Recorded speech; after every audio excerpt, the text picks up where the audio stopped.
Sean Manaea has been a nice surprise to the A's starting rotation. Early season injuries help speed up the progress of Manaea's journey to the big leagues, and the tall lefty has not disappointed. Each start he seems to be more comfortable on the mound. He is one of the leaders in strikeouts among American League rookies. Last year's trade acquisition looks to be a permanent fixture in the rotation and a big part of the Athletics youth movement. Tonight, Sean faces the team that drafted him and traded him, the Kansas City Royals. Game 3 of 4, A's Royals, next.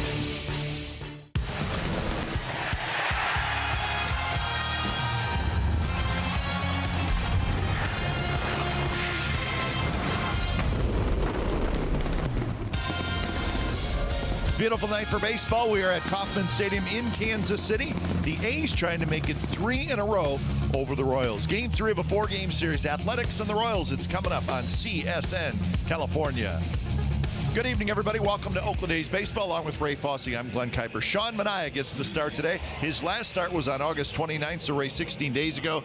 Banged up a little bit, seems to be healthy now. So what are we looking for from Sean Manaea tonight? I think he's very happy to be pitching against the Royals. The team, as you mentioned, had traded him to the Athletics for Ben Zobrist, but what we see here, pitching very well against the Cleveland Indians. He had his changeup working, good slider, good fastball that he elevated very, very well. I think that's been the impressive thing about Sean Manaea, that he knows how to pitch and use all of his pitches. Unfortunately, this happened in Houston on the 29th of August when he made the pitch there, but that's pretty much it. Had to come out of the game after this pitch, and then he has not pitched since that time. So I think he's looking forward to pitching tonight, and especially being in the 6-man rotation to be able to pitch the rest of the month of September. And I think we all look forward to seeing him, especially in this park in Kansas City. Quite a win last night for the A's. They score 4 times in the top of the 8th inning. The big hit was a pinch hit double by Yonder Alonso, and Ray, after a very slow start with the A's, he really has come around. He's really had a nice year. He's actually driven in some big runs. He did it last night, pinch hitting against Soria, straightaway center field. That would drive in a couple of runs.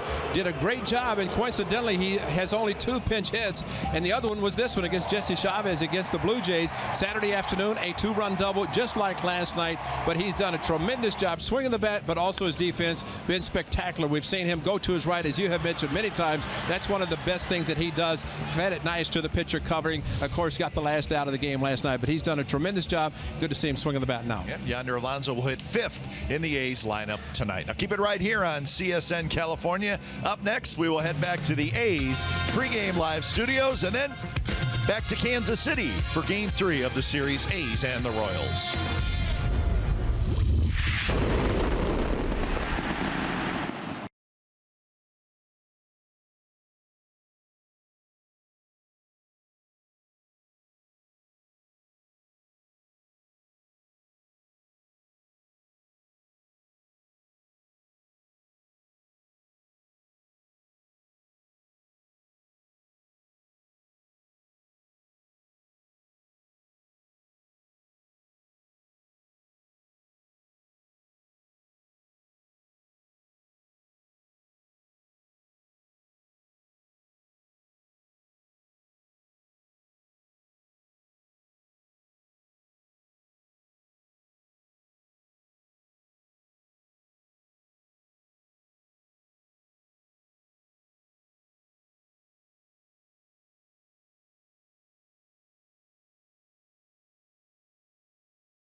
House Bacon Burger today at Jack in the Box. Limited time only at participating restaurants. By Toyota, the full-line automaker with the longest-lasting vehicles in America. Toyota, let's go places. And by America's Tire. Your low-price journey starts here. Welcome back to Kauffman Stadium. We are closing in on first pitch, Game 3 of this 4-game series. It's the A's and the Kansas City Royals. Greater coverage of baseball brought to you by T-Mobile. Interesting note here, players with the most home runs this year, over 445 feet. Carlos Gonzalez, no surprise there, plays at Coors Field. Miguel Cabrera, he hits home runs anywhere. And the A's, Chris Davis, 5 home runs over 445 feet, including both home runs in this series. He hit one on Monday night, and then he hit this solo shot last night. Chris Davis now with 37 home runs on the year, tied for 4th in the American League in that category. And that is our greater coverage of baseball brought to you by T-Mobile. Chris Davis, left field, and hitting cleanup tonight for the Athletics. We'll have lineups and first pitch when we come back to Kansas City.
Manaea and Bruce Maxwell coming in for the bullpen. Manaea is ready to go, and so are we, as the Kansas City Royals have taken the field behind their starter, Yordano Ventura.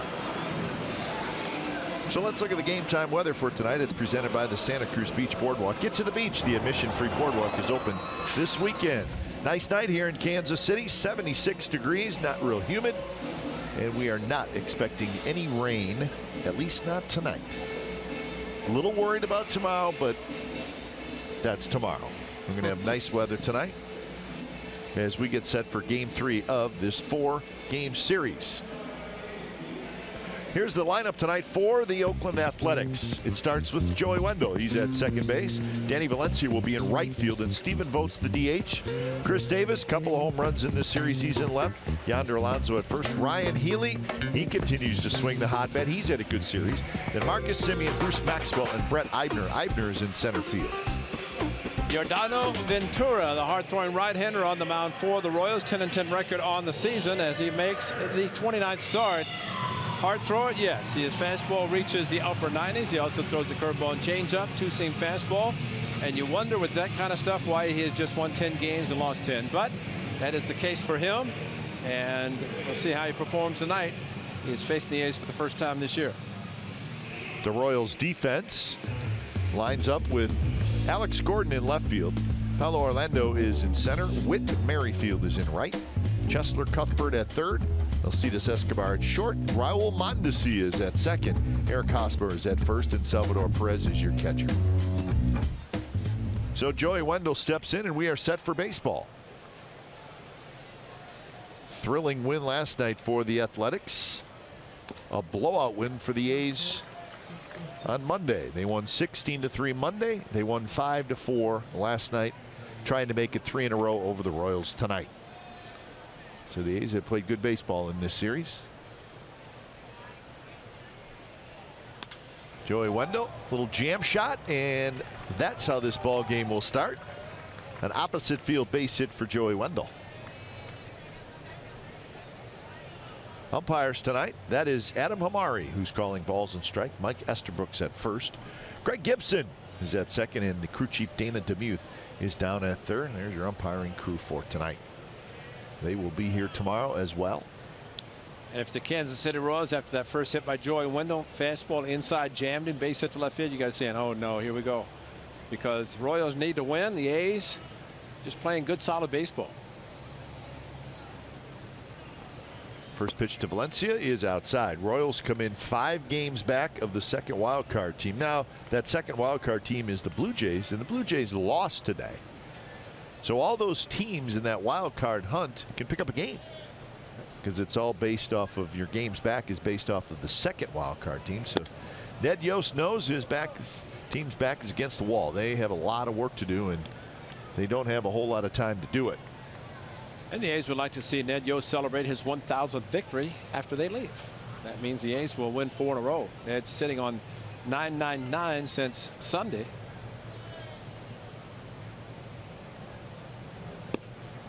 A little bit outside. So the wild card, and again, keep this in mind that the Blue Jays lost, so they drop into that second spot. Orioles are first, and then the 1.5 back are the Yankees and the Tigers. Mariners are just 2 back. Also on that list, the Astros are 4 back. So still a bunched up situation in that AL wildcard race. Yankees are the story, considering what they have done with their team and how the team has performed. And they are playing right now, Ray. Bottom of the 7th at Yankee Stadium. Yankees and the Dodgers, no score. They've had some weather issues in that one. I think a couple of rain delays, I believe. But so we'll keep a close eye on that one, an important game. Danny Valencia takes the walk. So the A's are in business here in the first inning. Yeah, you talk about guys who can throw hard, and Ventura is in that category. Right now, as catcher Salvador Perez is talking to him. Because if you can throw 95 to 99, but you can't throw strikes, it's not any good. And you know, sometimes it's better to take a little bit of velocity off and go to the corners and hit the corners. But you can also see where if he throws that hard, even though he puts a couple of runners on base, he has a chance to get out of a jam because he does throw hard. So it's kind of a mixed bag, but you throw 5 pitches, 4 not even close to the strike zone, and Walker better. 96 miles per hour is his average fastball velocity. Remember a couple years ago in spring training, he was kind of the talk of spring training because he was throwing 100 miles an hour. Yeah. Well, that average 96-mile-an-hour fastball was on the left arm of Brett Lawrie last year in early April. That continued to rage for a weekend of series of baseball. Perez can't find it. Both runners are going to move up. So wild pitch, second and third, nobody out. Well, that's a hard biting breaking ball, and the first breaking ball thrown by Ventura tonight, and this is very difficult to break. And Perez actually had the ball kick off the home plate umpire's knee, it looked like, but had he not, he probably would have gone to the backstop. But because of that, he did not know where the ball was.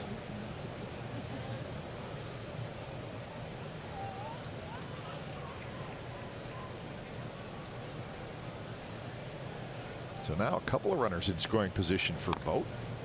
Another breaking ball. He went after this one and fouled it. 1-2 the count. And he also left it up. And sometimes you get a runner at third after biting a curveball in the dirt. You're more reluctant to throw it because it may bite and be a wild pitch.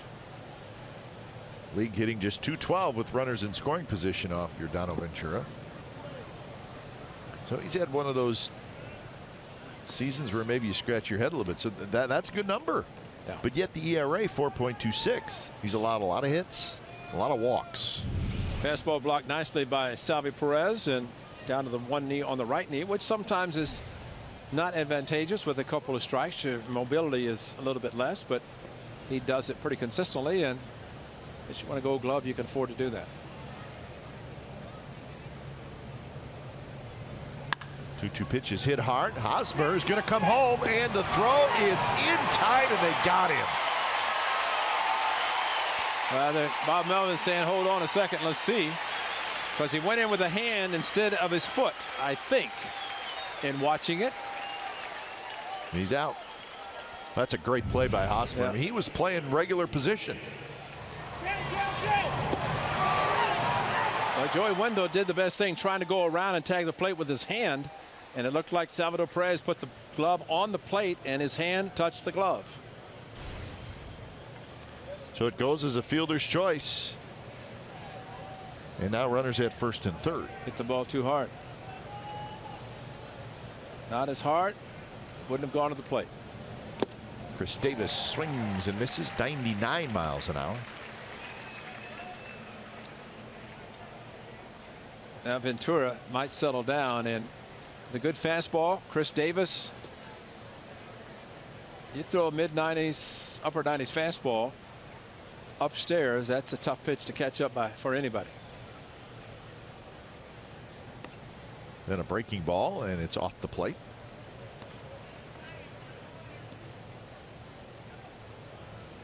Chris Davis has hit a home run in each of the first 2 games in this series, so homers in back-to-back games. 7th time that he has done that this year.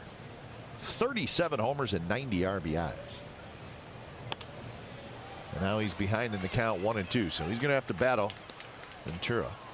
Well, speaking of number 7, Gordon Lenke, longtime scout with the Phillies, is here. As last night, Gordon Lenke got to see this fastball hit off Duffy to right center. And Gordy said that Chris Davis should pay him because every time he watches him, he hits a home run. He's hit 7 home runs hit by Chris Davis. I said, well, Kemp and I have seen 37, so we've seen them all.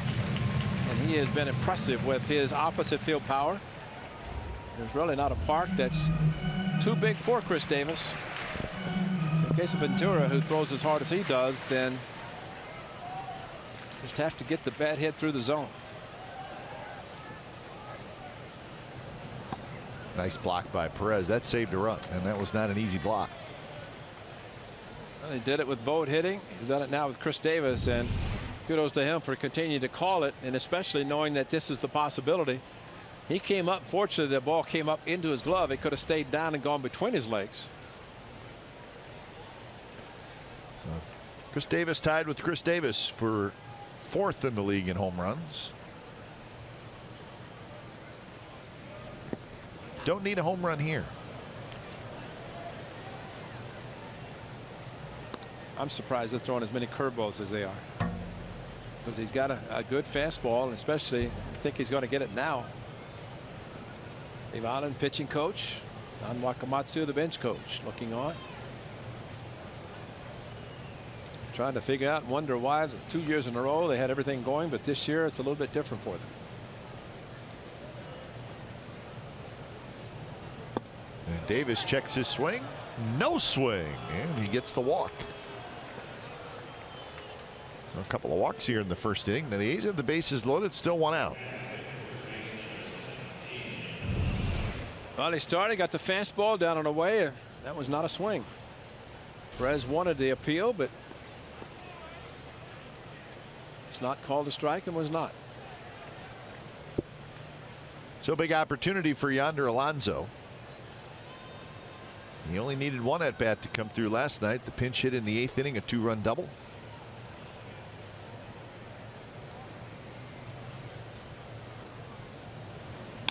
first pitch is a little flare down the third baseline, fair.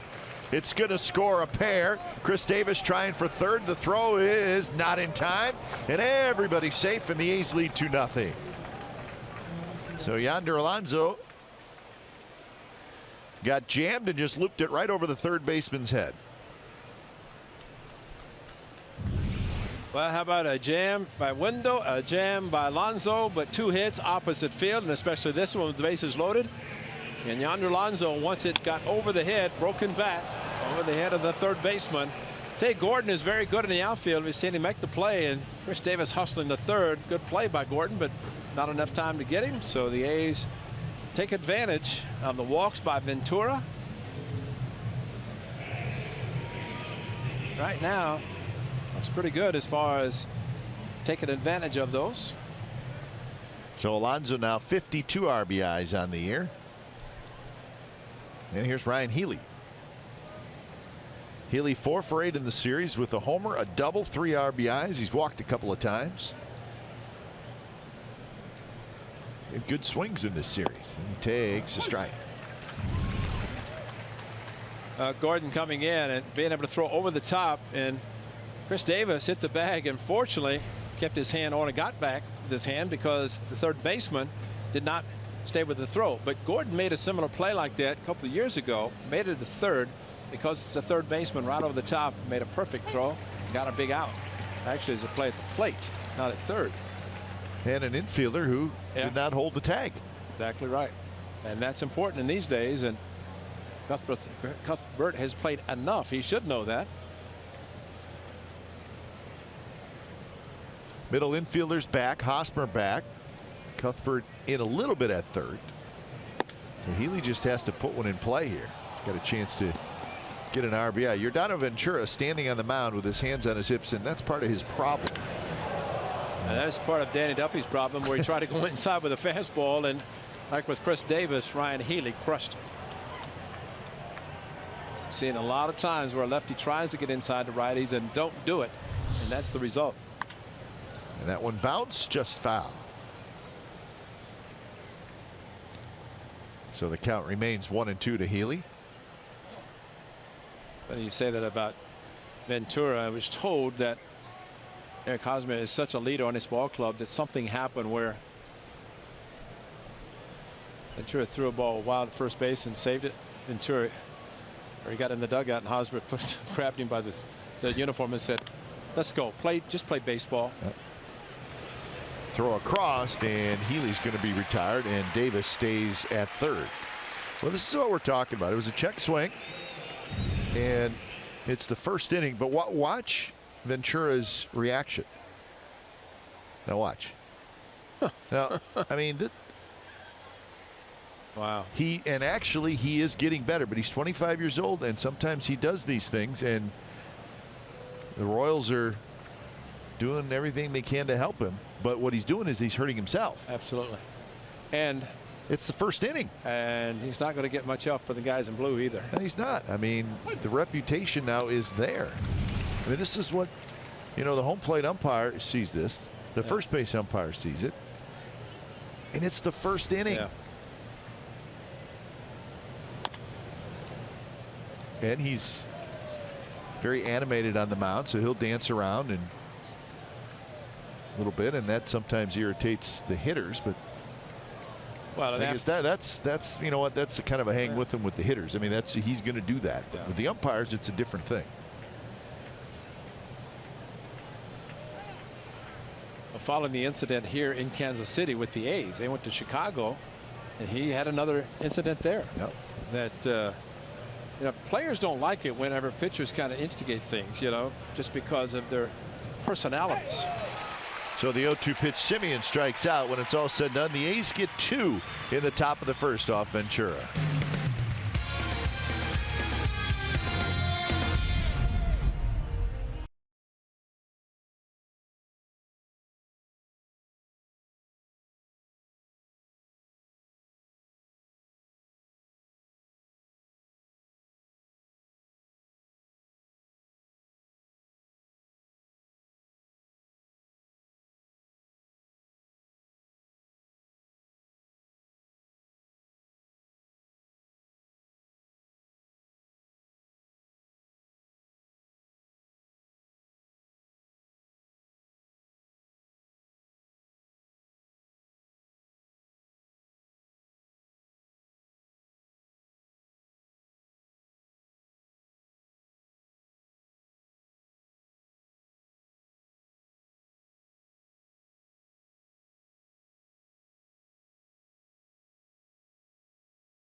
let's look at the lineup for the Kansas City Royals.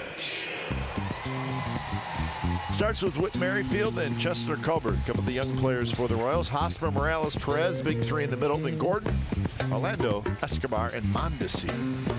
And Sean Manaea, his first start since the 29th of August, as it will be his 21st start. Remember, one relief appearance. That was in Oakland against the Blue Jays. And for Sean Manaea, as Bob Melvin said, his pitch count would not be as it normally would be, as he threw 61 and 3 1/3 in Houston. And tonight, that'd be about it. He's not going to go very deep in the game. They're trying to get the pitch count built back up, since he has not pitched since the end of August. Yeah, 16 days ago was his last start. Foul back to the screen by Whit Merrifield. Merrifield playing right field tonight. He can bounce around, play multiple positions. Played second base last night. Played right field and second base on Monday.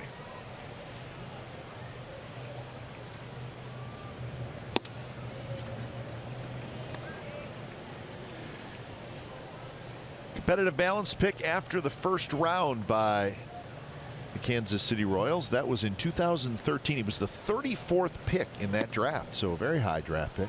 But really only a year and a half in the minor leagues with the Royals. He did not pitch in their minor league system in that 2013 season after he was drafted. He had a little bit of an injury. So 2014 in the minors with the Royals, and then half of last year, and then traded to the A's. So Manaea walks Merrifield to open up the bottom of the first. Defensively for the Athletics, Davis, Eibner, Valencia in the outfield.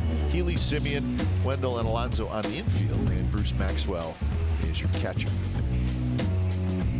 So really, Ray, talking about Sean Manaea, he has not had a lot of time in the minor leagues. No, he's not. And you know what he just tried to do with Merrifield, the first hitter, near the outside corner, and that's been the areas he's susceptible to the location on the outside. See, that time goes inside, he finishes, and how much better he is. And he will eventually get to the point where the outside corner will be a pitch that's very good for him. That is to the right-handers. Chester Cuthbert, 279.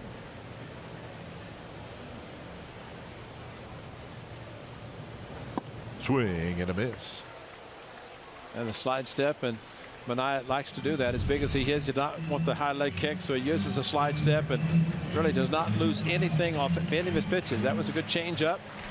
Throws a fastball well, as he did with the first one. Has a hard slider that he throws out of the stretch in the slide step. Rusty Kuntz, the first base coach, has the stopwatch. He'll check his delivery time to the plate.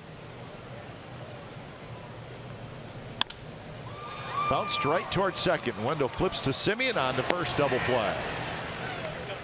So 4-6-3, 2 outs. Time now for the Nissan keys of the game, and we will feature Sean Manaea as he makes his first start against the team that did trade him. And he was happy to come back, and perfect timing for him to make this start tonight against Kansas City. And for the A's, continued to play the spoiler. They've done a good job in the first 2 games against the Royals. The team is trying to make it to the postseason as a wild card. And for the A's also, they do not want to see a celebration by the Texas Rangers, as they will head there this weekend. Rangers at the Coliseum a week from this coming weekend. Astros coming in also. Now in that double play, I thought Wendell and Simeon were going to collide because it looked like Wendell could have taken the bag himself. But he did flip it to Marcus, who completed the double play. Here's a strike, and the count 1-1 to Eric Hosmer.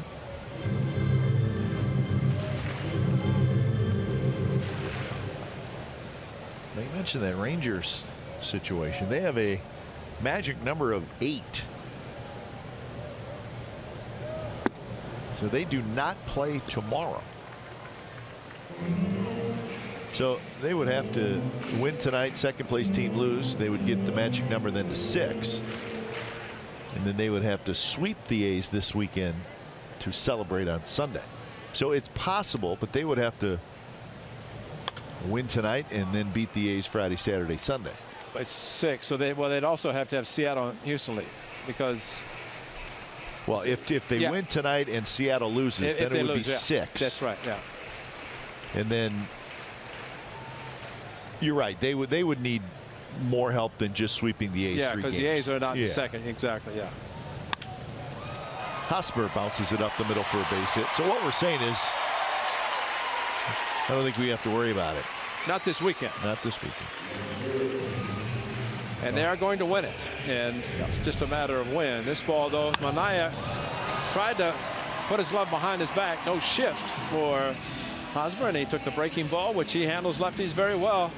And as we have said, he plays against lefties every game that they pitch. He's in the lineup, so not surprising that he does hit as well. 9.5 game lead for the Rangers over the Mariners. Well, those teams that are chasing the Rangers are behind them, are right now shooting for the wild card. Because it's inevitable that the Rangers are going to be the American League West Division champions. Mariners are making their move. They've won 7 in a row. Astros are scuffling. The Astros have won or have lost 6 out of 7. So right now, Astros and Mariners kind of headed in opposite directions. Center field, a base hit. So Hosmer with a 2-out hit, and then Kendrys Morales with a 2-out hit.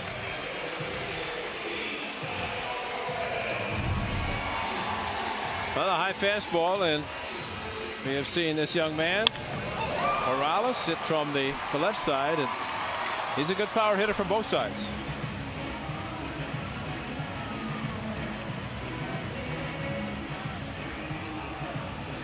So now you got to handle Salvador Perez. I'd be happy you turn a double play. Well, ain't that the truth? Perez was 1 for 4 last night.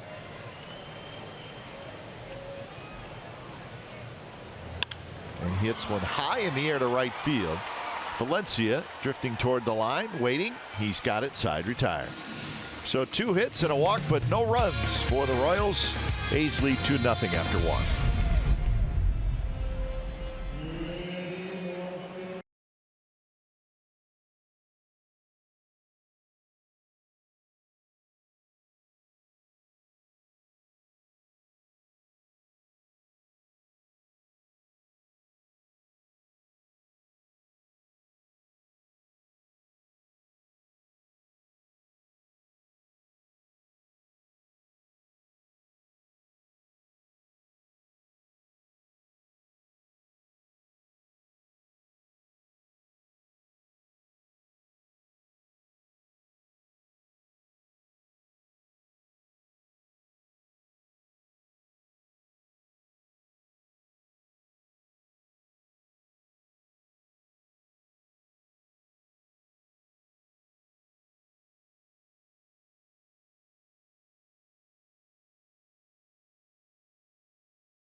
With any new AAA membership, visit a participating AAA branch today. Restrictions apply. Youngsters having fun out past the giant scoreboard out in center field. That's just behind the scoreboard. You think they know what the score is? Nah, they're not worried about it. Think either. they care? You see the 28 pitches, 27 of those thrown in the first inning by Ventura. Nice play by Ventura as he backhanded in between hop and throws out Bruce Maxwell, 1 out. Now Maxwell a little bit unsure of what happened after he hit the ball off the end of the bat. He hesitated, then realized the ball was in play, Didn't get past Ventura, who made the nice play. So 1 out. Here's Brett Eibner.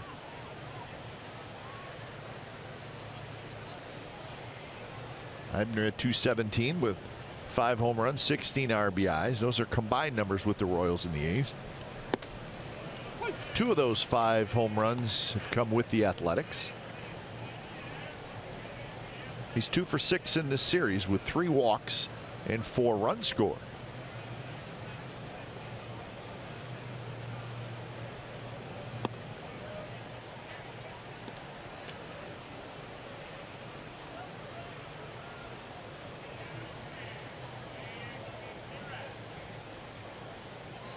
On deck, Joey Wendell. He's with 2 in the first and a couple of walks. Single, a double. Alonso with a big hit again. Last 2 at bats for Alonso, totaling 4 runs batted in.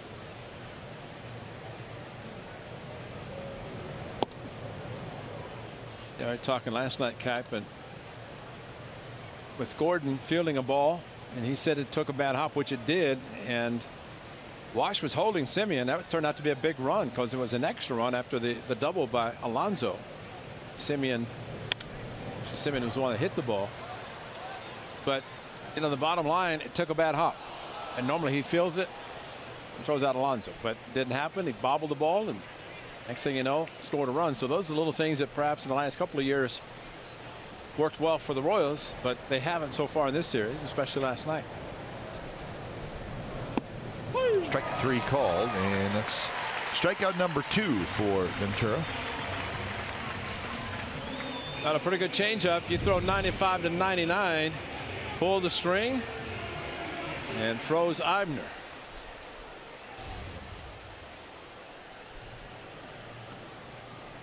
I like seeing a catcher having a pitcher use all of his pitches,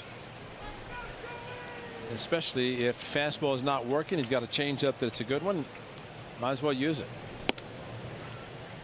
Joey Wendell opened up the game with a base hit. He was later thrown out at the plate, trying to score on a vote ground ball.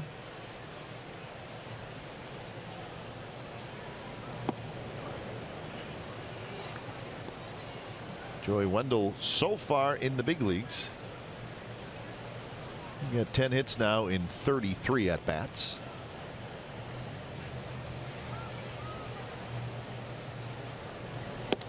You wonder, Ray, with Joey Wendell, he's been around a little bit.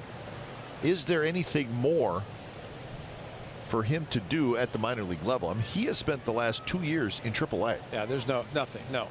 And he's put up good numbers, lots of at bats. He had nearly 500 at bats this year. Last year, 137 games. Again, those are both seasons at AAA. Yeah. So. No, I agree. I think he's proven everything he needs to prove down there, and really what he's done in this position as a leadoff has really been very, very good for the ball club. Very patient, puts the ball in play.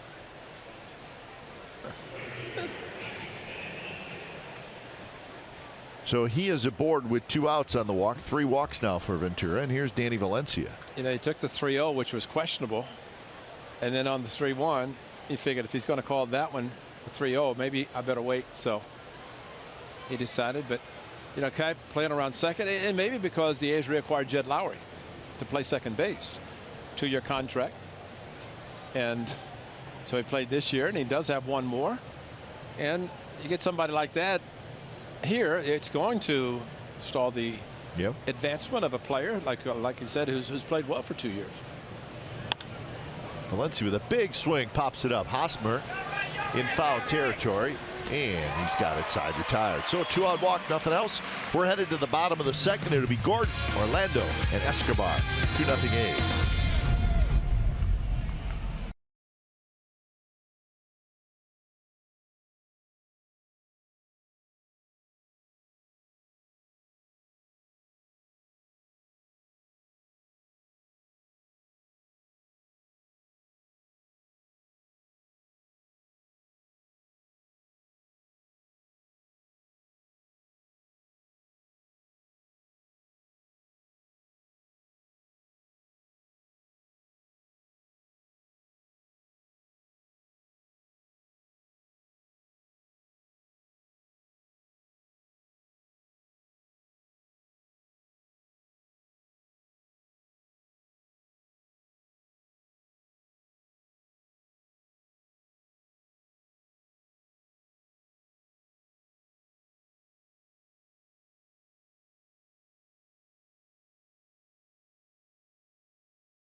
Insider Podcast live on CSNCalifornia.com. Log on each week as Insider Joe Stiglitz talk baseball with players, coaches, special guests, and more. This week's Joe's guest is Chris Davis.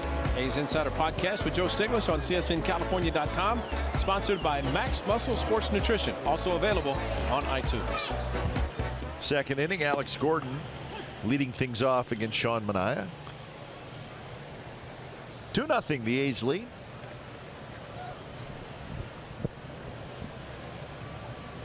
Alex Gordon loops one down the left field line. Davis heading over. Davis! High backhanded play. And a nice play. Now Alex Gordon's got to be saying, how can he play me there? I was wondering the same thing. Because the ball sliced away that much, and Chris Davis, great jump on the ball, reached up and pulled it down. And what you would think in normal circumstances, that's a double. Slicing away that far into the corner, but Chris Davis with the great jump and showing his athletic ability to get the good jump and get to the ball. Wow. All right, these are our favorite fans. 90 and 94 years old. What's he holding, Cape? Oh, look at that frosty beverage. Look at That's it. He's our favorite. Both of them. That's why he's 90. That's right. Or 94. Enjoying himself. That's right. They've been here a few times, I would imagine. Royals came in 1969 as an expansion team. That was a big year, 1969. Seattle Pilots, Kansas City Royals, Montreal Expos, and the San Diego Padres, all expansion teams in 1969. My first trip to the big leagues was at Municipal Stadium, Really? Kansas City. I joined the ball club, Cleveland Indians, and was at college, and college was over. I joined the club, and that's where I saw the great George Toma and the Mule. Kansas City Athletics. The Kansas City A's, they left after the '67 season, so the city of Kansas City was only without a major league team for 1 year. And it was '67 when I was here in the last year over there. And so you were here to take on the Kansas City A's. Well, I was on my way to the minor leagues. That was a summer in which I had finished college and baseball season already started, so I was off to Portland, Oregon at the time. But I remember the one thing about Municipal Stadium, George Toma, the great groundskeeper, he would start his ground crew down the left field line. There's Charlie O the Mule. And Charlie O. Charlie O and Charlie O. And George Toma, that was the best manicured field at Municipal Stadium I've ever seen in my life. And they would pick up any debris on the outfield. And he had those guys trained as soon as they'd light up down the left field line, he'd just take off across the outfield to the right field line and pick up anything that was on the field. And then George came here with artificial turf surface. Simeon, nice play. Nice smooth backhand right over the top, and a good play by Marcus Simeon.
you by Bank of America. Life is better when we're connected. That's downtown Kansas City. We're a little ways away from downtown.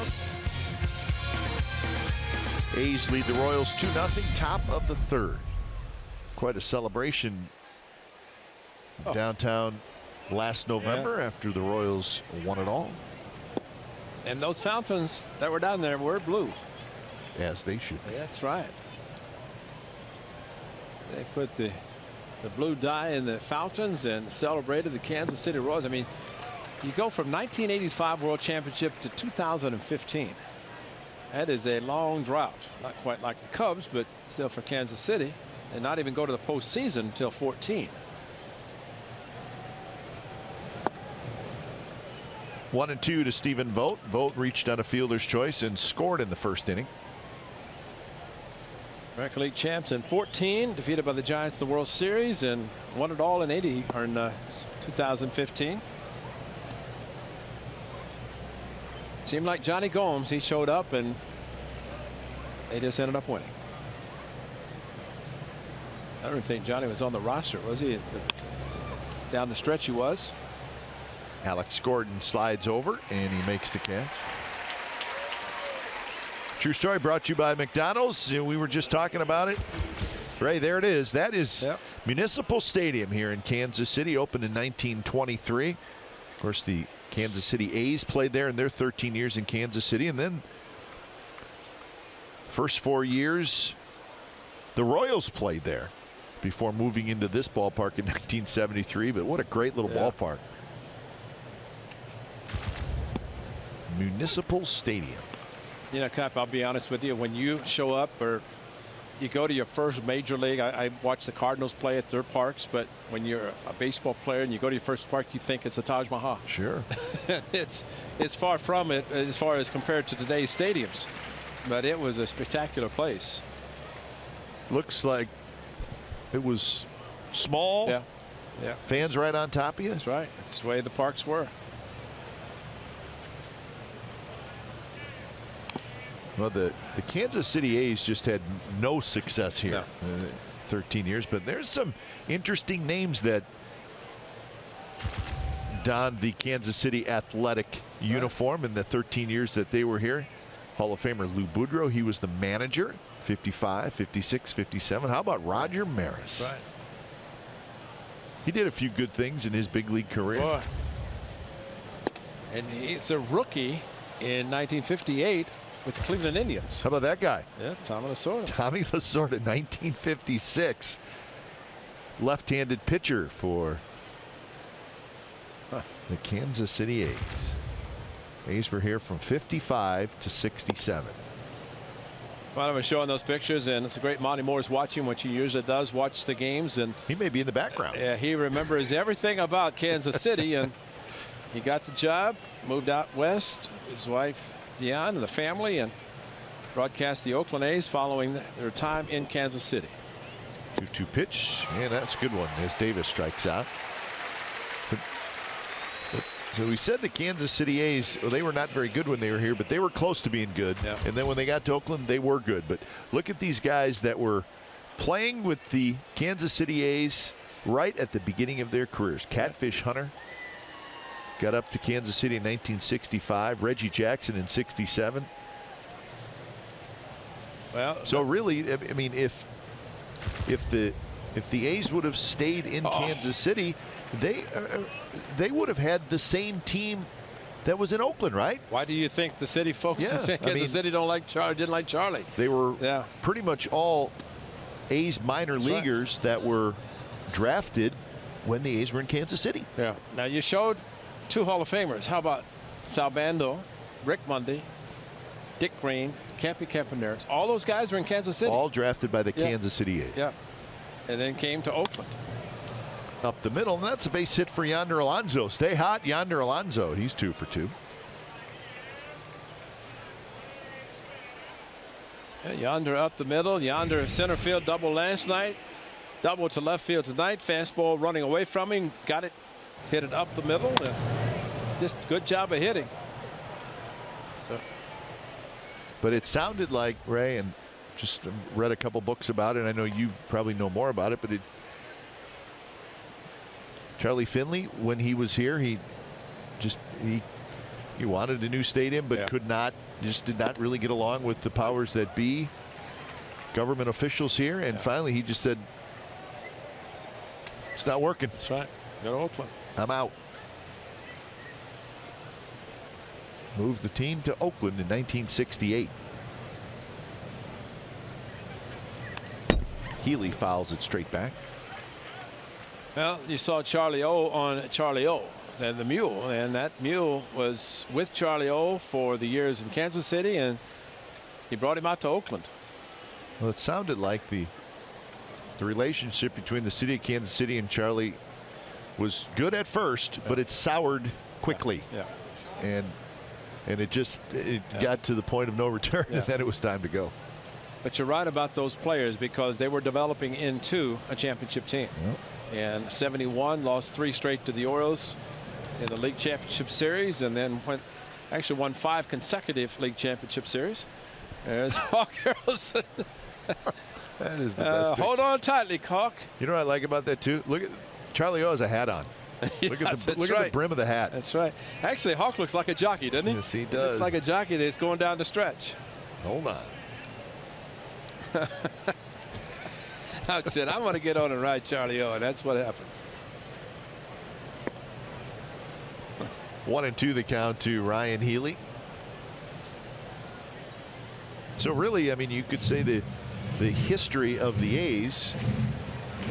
I mean, Kansas, even though it was only 13 years, it's an important part of the A's franchise history, even though they didn't win a lot while they were here, but certainly laid the groundwork. Look at the hat, though. You're right. Hat's the best. Got the big ears through the cap, and right out of the punch bowl. That's like a upscale party too. Look at the people behind them. Yeah, they're all dressed up. And smelly old mule drinking out of the punch bowl. Well, I still say it. 73 World Series, New York Mets, Americana Hotel. Charlie O. the Mule had his stable right in the lobby. That's right. Caviar. Yeah.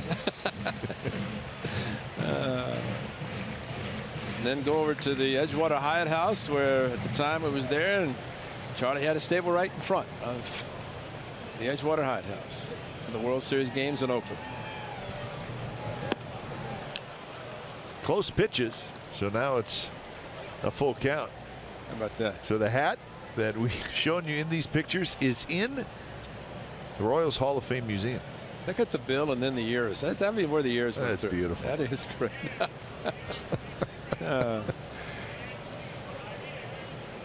Runner goes on 3-2, and it's hit foul. Looked like it caught a piece of Healy's foot.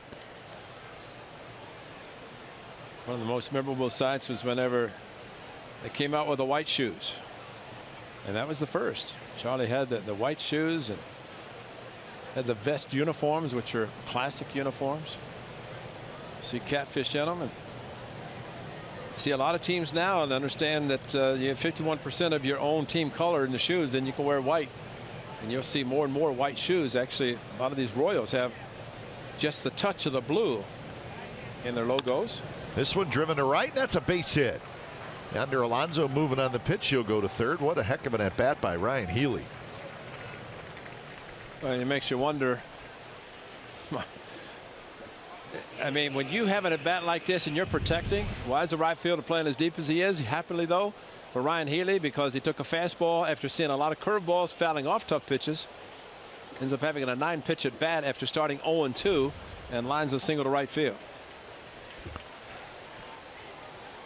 So he's got 8 hits now to right field. I was saying, you know, kid, I was like you were in 2011. I'm waiting on the bonanza after next year.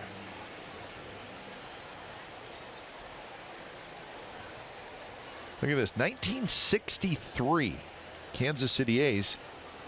Black shoes. Yeah. So they had not made the change yet. That.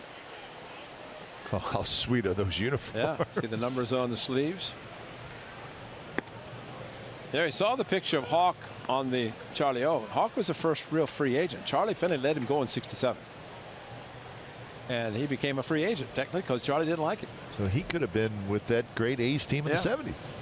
And he ended up going to Boston And his salary increased tremendously because he was basically a free agent. Hawk also the first ever to wear batting gloves, or one batting glove. And so, I mean, just Hawk did it, but he was huge in Boston. Driven to right, hit pretty well. Merrifield going back, turning around, and it is off the wall. Alonso scores. They're waving Healy home. And here comes the throw to the plate and the slide, and Healy is safe. 4-0 Athletics as Semien doubles home a pair. Oh, a 2-out rally, and the A's do damage. And all three hits to the opposite field. One up the middle, one to right field, and another one to right field. Marcus Semien has talked about this pitch right there, Kipe. He's one of the best at pulling the hands in and then hit the ball over the right fielder's head to the base of the wall. And I don't know that Merrifield, had he been playing deeper, he would have caught the ball. It was hit that hard. Probably any other park, it's a home run to right field. Healy all the way from first, running hard. Ron Washington sending, but the slide is great because he goes in with the left hand. Don't be looking back. Alonso, the umpire. But see, he started to look back. You're going to home plate. Don't worry about whether the throw is coming or not. You go to the plate and let the runner in front, and Alonso was there to tell him what to do to slide. Well, he's a big kid, but he runs pretty well. May take him a little while to get going, but once he does, he's fine. So Semien gets RBI 61 and 62. 4-0 the A's lead. I'm talking to some of the scouts, and they were raving about Semien, the way he pulls the hands in, and he had just talked about the outside pitch is one that he needs to learn how to drive more to right field, and he did it to perfection with the one he just did. How about this dive, the slide? Alonso down on the ground, tell him to slide, and then throws the arms out. Safe. Might have been Alonso yelling safe instead of the umpire. That's what you're supposed to do. Exactly right. Tell him what to do. Nicely done by Yonder Alonso. You know, okay, if you bring that up, because that great flip by Derek Jeter, somebody was there, that whole play would never be talking about it again because Jeremy would have been safe. Anybody we know? I can look up the lineup and see who the on deck hitter was. I mean, you can tell me or I'll look it up. Look it up. I'll be the bad guy. No, that's fine. Bounced into right field, and that's a base hit. Wow. And Marcus Semien will score. Bruce Maxwell will take it. It's an RBI single, and it's 5-0 the A's lead. Well, how about this inning? Fly ball to left field, strikeout, then single, double single. And Darren Bush topped the step, bringing him in for Marcus Semien. And this is after Maxwell, who we have seen hit opposite field. But what does he do this time? He turns on the ball, gets it past the second baseman. So Maxwell, 8 hits in his last 13 at bat, so he's starting to feel much more comfortable.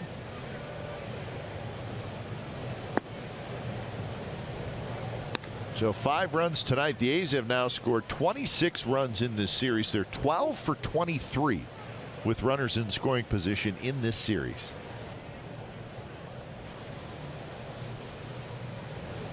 Eibner swings and misses at an off speed. You know, one thing an infielder always should do, runners to try to score. Does Mondesi have a chance to get to it? If he dives, who knows? If he gets to the ball, maybe. Semien has to stop at third base, but boy, as an infielder, you see a runner at second base and a ground ball goes through, you get on the ground as much as you can, at least make an effort. But he just went after it, never left his feet, and maybe that could have been the difference.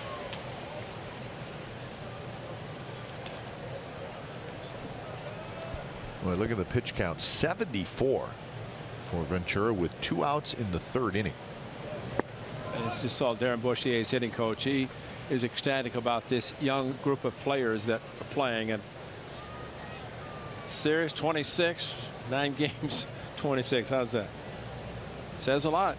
Guys are using the whole field. 2-out rallies. And that one's fair down the third base line. Here comes big Bruce Maxwell digging for third. And he will get there and he will stop. Eibner with a double. So 5 consecutive hits for the A's with 2 outs off Ventura. Well, just reached out and hooked it past third base, an off-speed pitch after a guy can throw 97 miles per hour, and no chance for the third baseman to get to the ball. Cuthbert, and Royals are probably happy that it was Maxwell running, as he had to stop at third. That makes Eibner feel great coming back to a team that traded him.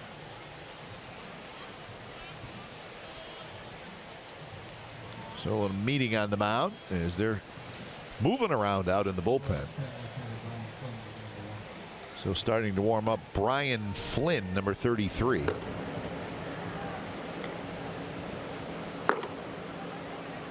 Wait a minute, a catcher going to the mound to give a pitcher in the bullpen a little extra time to warm up. Is that allowed? Not after this year. Or Joe West, if he's umpire, he wouldn't allow it. That was okay, I guess not. And here's Joey Wendell, third at bat in the game.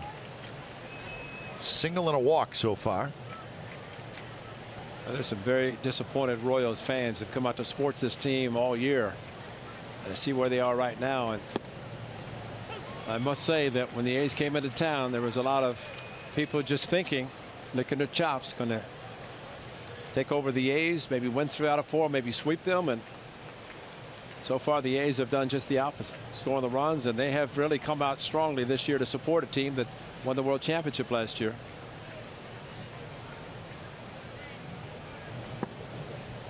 One and two now to Joey Wendell. We heard the chorus of boos last night when Soria gave up the double to Alonso. I think that said it all.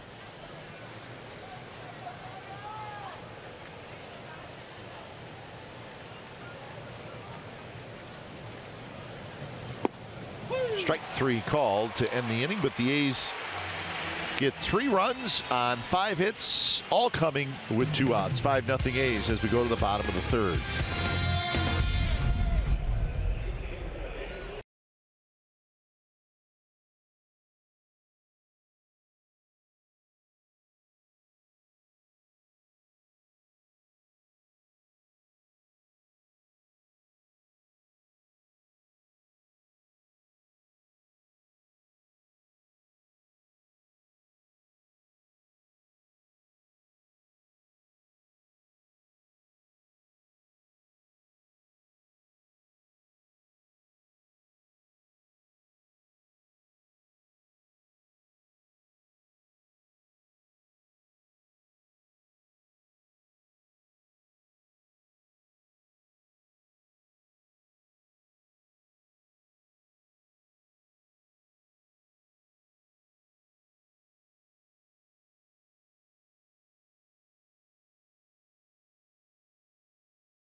That app. Stay up to the moment, any moment with game day, live game video highlights, StatCast news, and more. Download MLB.com at bat. #1 app for live baseball on your phone and your tablet. And there is the beautiful Taj Mahal. Kansas City.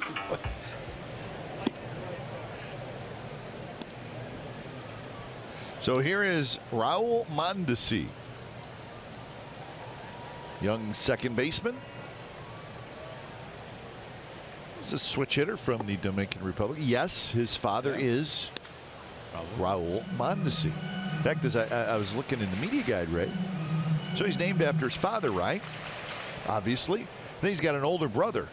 You know what his name is? Raul Jr. So what does that make this one? Well, he's not the third. Aren't all of George Foreman's kids named George? So when he says, George, come here. 1, 2, 3, 4, 5. Yeah. So there's a Raul Mondesi Jr. who actually played professionally for a little while. And then there's just Raul Mondesi.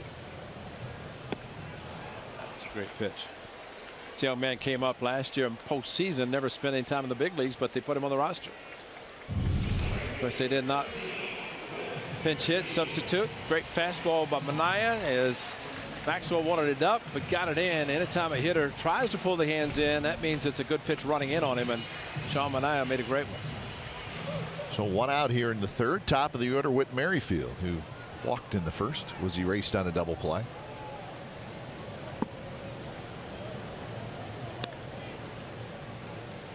The Royals' record is 74-70.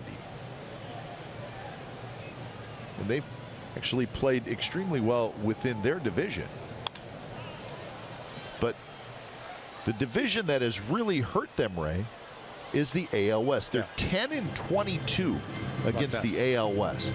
And that's a big deal. 10-22. They're 39-21 against their own division. So they're fine within their division, but man, the West has just been tough. They're 1-6 against the Rangers, 1-5 against Anaheim, 1-4 against the A's.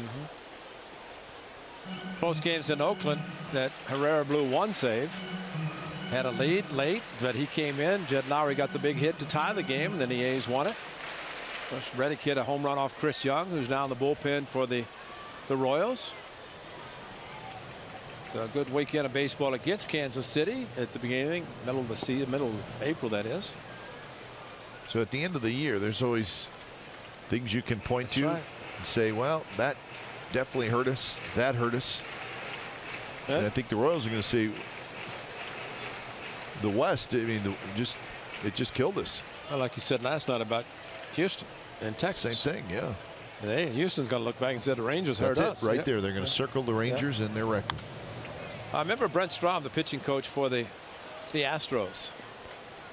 The A's were having success against the Rangers, and Brent said, how do you guys do it? How do the A's beat the Rangers? We need to figure out a way. And that was last year.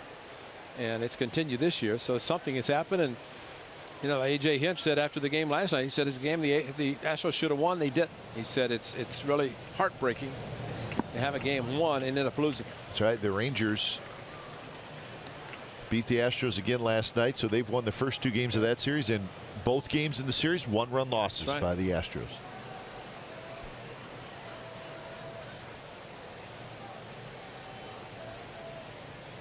The 3-2 pitch is lying just over the head of a leaping Marcus Semien for a 1-out base hit.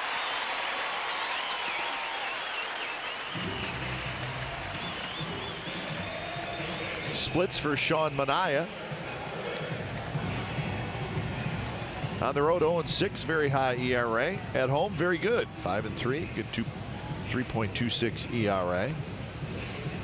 Now, how about at Boston in his 3rd start on May the 10th? Well, that got it started. 10 hits, 8 earned runs, and yeah, that's the reason for your inflated ERA. So this could be big for him tonight.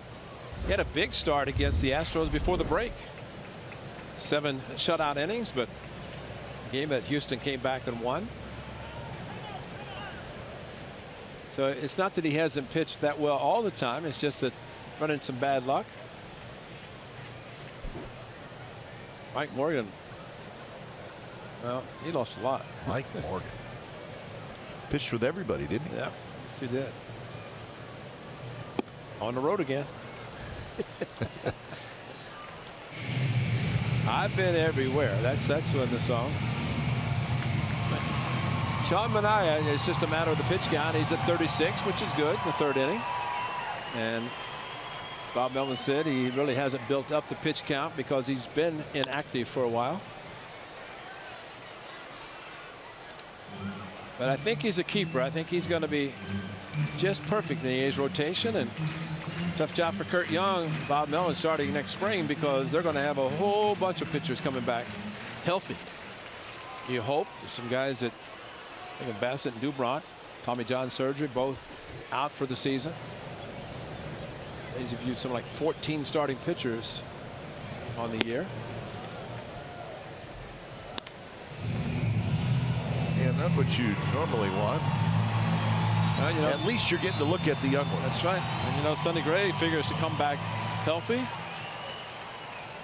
But the fact that the A's and that staff getting a chance to see some of the young players to kind of build within and have a good group of guys that you can build with and have them come up through the organization, which makes it even greater.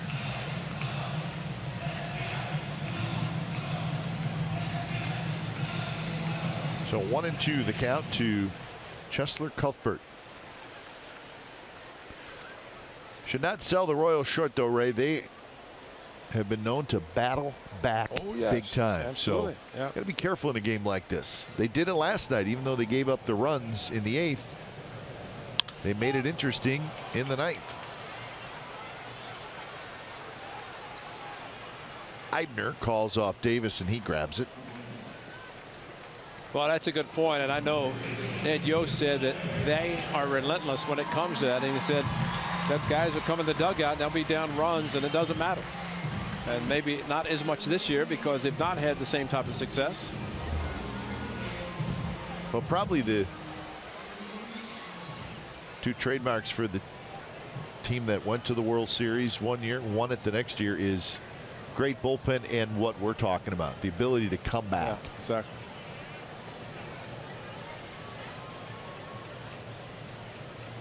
First pitch to Hosmer is belted towards center, but Eibner's got room out there. He waits and he makes the catch. Side retired. Hit and a runner left.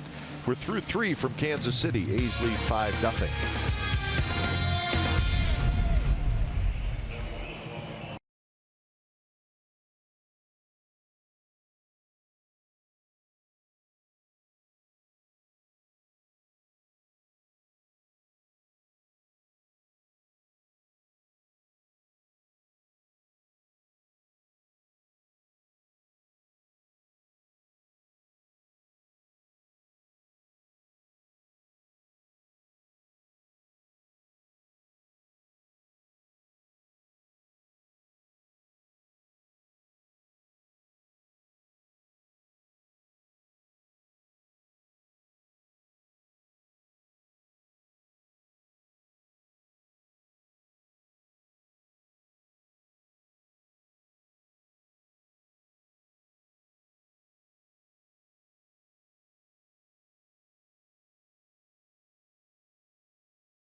Science of the Game program to local 1st through 8th graders. Area students have the opportunity to earn a pair of tickets to a regular season A's game by completing fun and challenging science equations about the game of baseball. Get more info at athletics.com/science. Sunset in Kansas City. The A's leading the Royals 5-0. So the A's have had their way with Yordano Ventura so far. 7 hits. And he has thrown a lot of pitches, including 39 in the 3rd inning. And that is why his pitch total is already up to 82. Now Ned Yost has to be thinking 5 innings. There's your 27 and 39, 1st and 3rd. Strike 3 called at the knees on the outside corner, and Valencia can't believe it.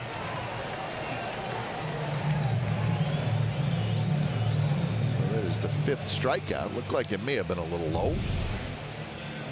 Well, watch the big man bring the ball up, and I still say the problem with that is when the catcher brings the ball up and then the umpire makes the call. It makes it look like that he's not calling the pitch when it crosses the plate. He's looking at the catcher's mitt who has it in the strike zone. Catcher with the catcher's mitt, but Adam Hartmar might go down as the only umpire I've ever seen that threw out a manager in spring training. but he did it. Stephen Vogt goes after the first pitch, and Cuthbert has just enough room in foul territory. So 2 outs here in the 4th inning. He's had 2 outs, nobody on in the 3rd, and then rattled off 5 consecutive hits and scored 3 runs.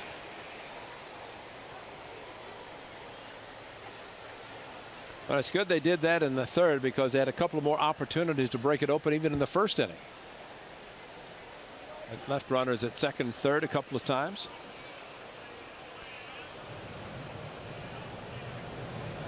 First pitch to Davis, a breaking ball for a strike.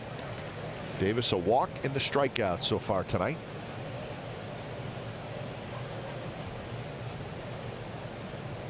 Two for 9 in the series, both hits home runs. See, that's the one you just let go if you're Salvador Perez.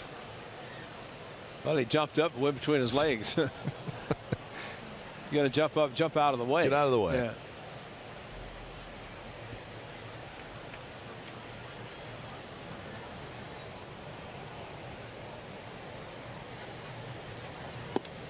Fastball at 97, but inside to Davis.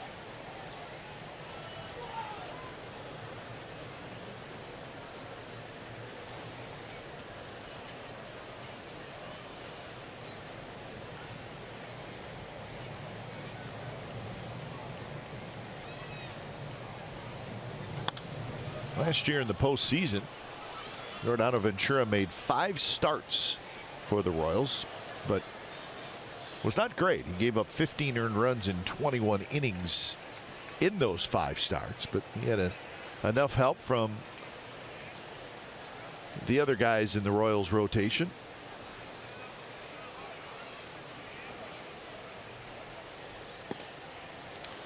So now it's 3-2. Well, the hitting coach Dale Swaim said exactly that, and look at the numbers for Ventura. Starts in 13 through now 16. Now, when you have that kind of stuff, man, it's just you expect the record to be better than what it's been for him so far. The 3rd full year in the big leagues, and that one's a bit high. So 2-out walk. Davis has walked twice. And Dale Swaim was saying that basically in the last 2 years, just like we talked about, it was a 6-inning game because they knew they could score runs and they could have the back end of the bullpen, 3 guys come in, and it was a 6-inning game. But he said things just have not worked out, and you pointed out the tough schedule or record in July that put them behind the 8 ball. They did come back, but that 1 month was tough on them. Hosmer with a nice play, gets up, turns around, steps on the bag side, retired. So Davis walks. He is stranded. Bottom of the 4th coming up. 5-0 A's.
of the fourth inning.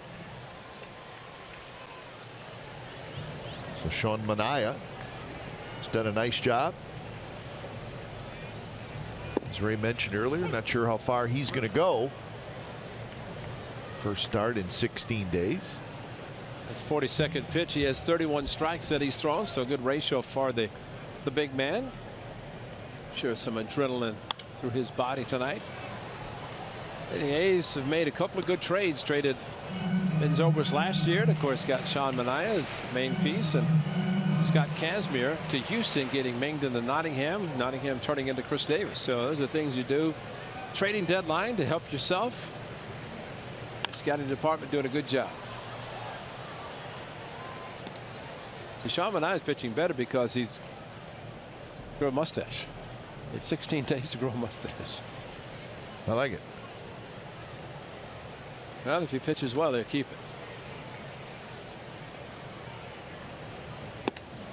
Good pitch there, kept it away, and he gets the strikeout. Well, the official schedule for the 2017 season came out today for not just the A's, but for everybody. So there's a cool look at it. A's will open up at home on the 3rd of April against the Angels. And then the first trip will be right back here in Kansas City. So we'll have the Royals home opener on that Monday the 10th, and then we'll have an off day the next day in case there's bad weather. So that is the 2017 Oakland A's schedule. Some of the times to be determined. A little bit, yeah, but there's at least the dates of where teams are going to be. You know, I did see the one of the nice things was that St. Petersburg and Miami in the same trip. Yes. I thought those were going to be separate trips. They were originally, from what I was told, and then Major League Baseball, as they tweaked the schedule a little bit, they should have fixed that. On the ground, right to Marcus Semien, who has it. And that's the second out. So a few highlights from the schedule for next year as we checked it out closely. There's the opener. And then, how about this? A's are going to play a doubleheader in St. Petersburg against the Rays on Saturday, June 10th. That's the first time there's been a scheduled doubleheader in the major leagues in 6 years, and the A's had the last one at the Coliseum against the Angels. Face the Giants 4 straight games, 2 in Oakland, 2 in San Francisco. And the interleague will be the National League East. So the A's will go to New York to play the Mets. They'll go to Philadelphia late in the year. And they get to see Dusty. So the 2 games in Miami. And Dusty and the boys, the Washington Nationals at the Coliseum. Yeah. Gio Gonzalez coming back home where it started for him, or at least had success with the A's. Well, the Braves will come. I was kind of hoping we would play in Atlanta because Braves open their new ballpark next year. That's a good point. Sun Trust Park. See, how many new ones have they had? What's that? How many new parks have they had? They're playing at Turner Field now, which was new, and they will go to another one. And of course, we're going to Arlington, Texas this weekend, and they're going to have a new one coming up pretty soon. Yep. And they just opened in something like '93. All-Star game will be in Miami this year. The first games will be on Sunday, April 2nd. There'll be 3 games played that day. And then the rest of the teams will open on Monday, including the A's again at home. And the A's will finish the season in Texas.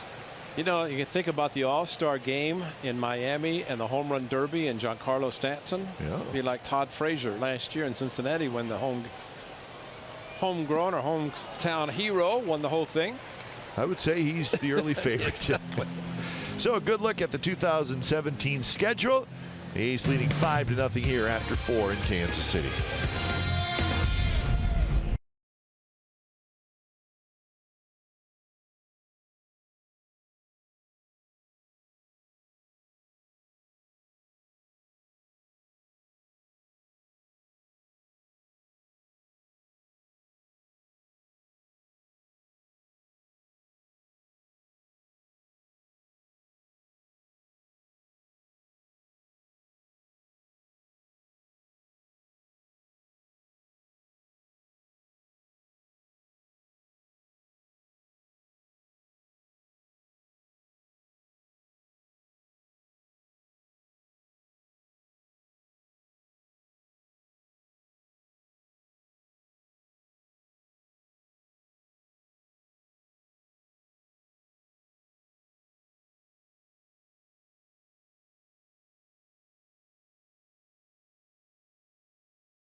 chance to earn 2 free tickets to a game with the A's Mathletics Workbook program, which engages students to solve baseball-related equations. For more information, visit athletics.com/mathletics. What a great program for the students.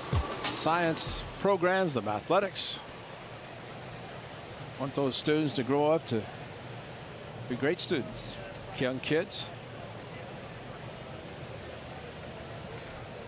Top of the 5th inning. Dono Ventura had an 11-pitch 4th inning and probably kept him out there for one more inning. Facing Healy, Simeon, and Maxwell. Healy has grounded out and he has singled and scored. 5 runs, 7 hits for the A's, no runs, 3 hits for the Royals. Fastball first run. One more note about that 2017 A's schedule. For the 3rd consecutive year, the A's will not have a road trip that takes them to Arlington and to Houston on the same trip, which you already checked that out, is probably the biggest head scratcher of all. And I think at the bottom of the list, when Delaire put it up, it said 5 East Coast trips. As you play the National League East, you're going to have those. That adds 2 right there.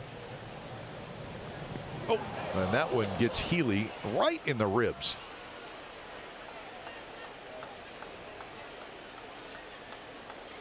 Well, a 3-1 fastball, and to say it got away is an understatement.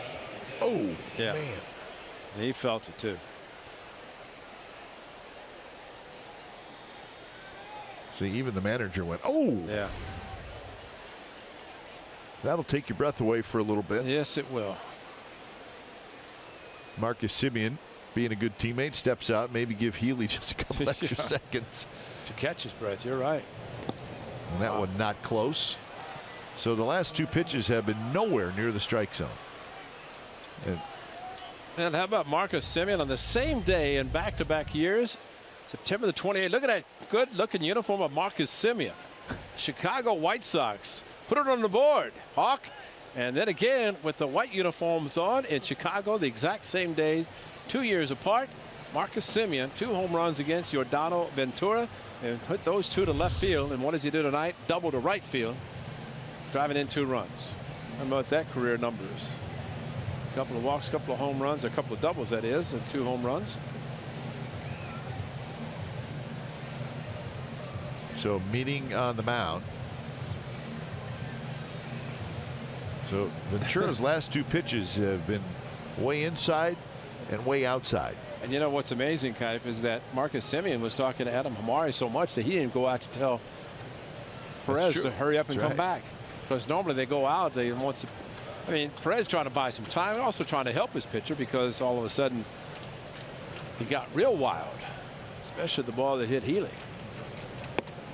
High fastball and a swing and a miss. 1-1 to count. Sometimes you're just not quite sure what Yordano Ventura is going to do. That's right.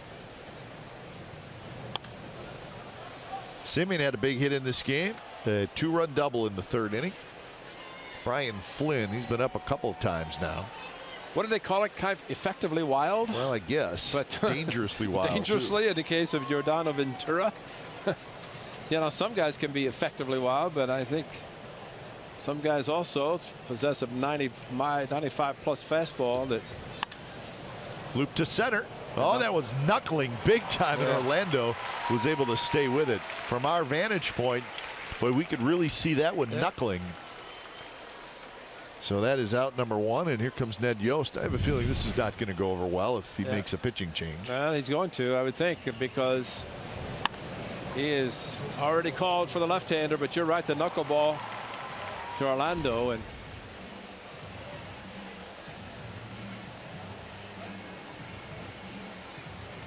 so 4 1/3 for Yordano Ventura. He will not get his 11th win. He struggles tonight, ends up throwing 100 pitches. When it's time for change, think Speedy Oil Change and Auto Service, your oil change tune-up and repair experts.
So we'll get to that in a minute. This is what happened in between.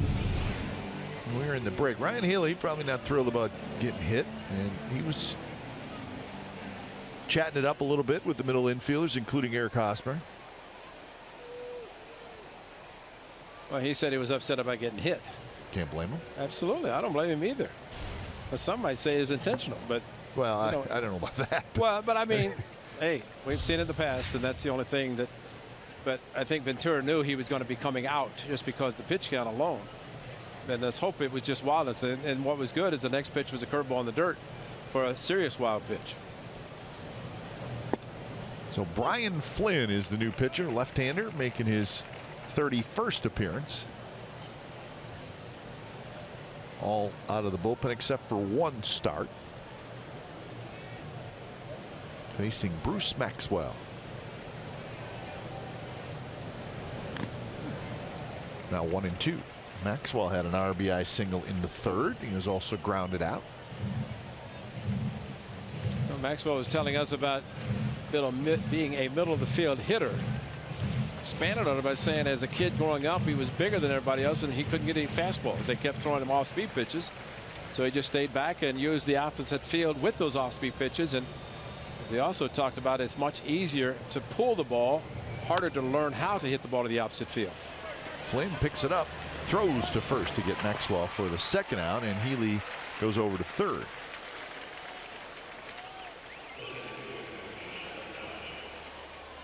So Maxwell 1 for 3. And Brett Eibner will hit. He's with 2 in the first and 3 in the third.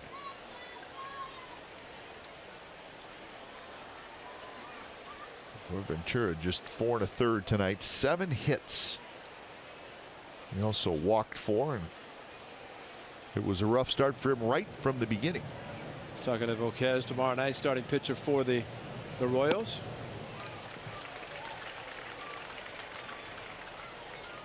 But they had Cueto last year, who pitched well, at least for the Royals, and you can see a lot of his type of pitching where he pauses and has different types of windups in some of the pitchers now for the Royals.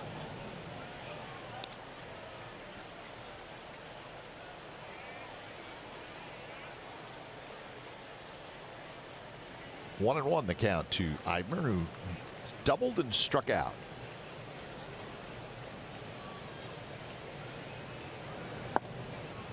Now 2 and 1. Well, the inning started with Healy getting hit by the pitch. He is now at third.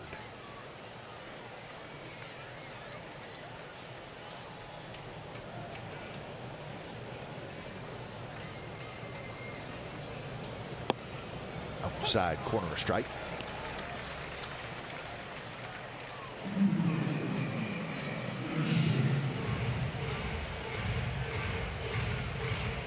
It has not been a 3-up, 3-down inning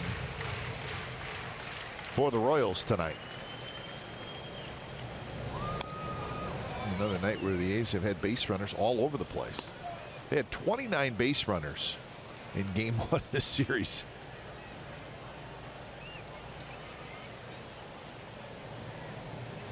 Billy Burns checking it out. Yeah. It'd be funny if Billy Burns just jumped in the middle of that conversation.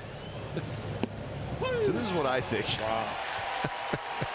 Probably not in Billy's personality from what we know. Strikeout to Eibner, and the A's do not score.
Live streaming sports service. Watch every out-of-market game live in HD on over 400 supported devices.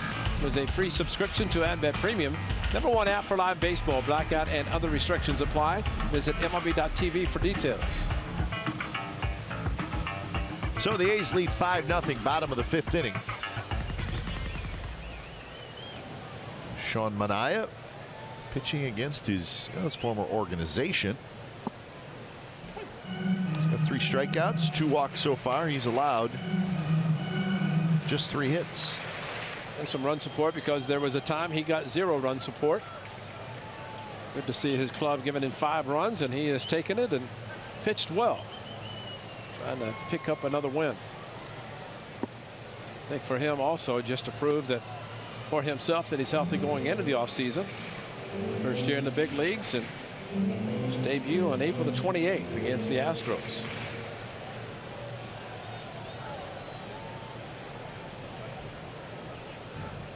Yeah, I said 2 walks. He's got 1 walk.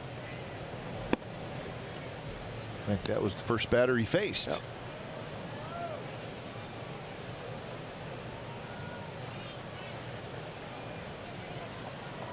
One and 2 the count to Paulo Orlando, followed by Escobar and Mondesi.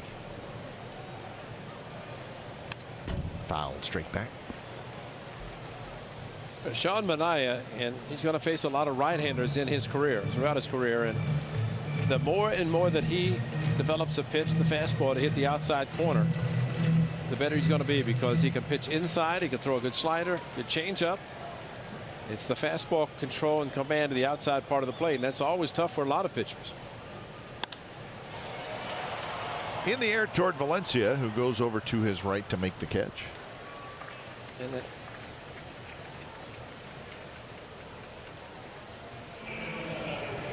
first pitch of at-bats this year in Sean Manaea. He throws his changeup 28% of the time. So a first pitch changeup. I don't see that a lot. I know you've always said the best time to throw a changeup is off a fastball.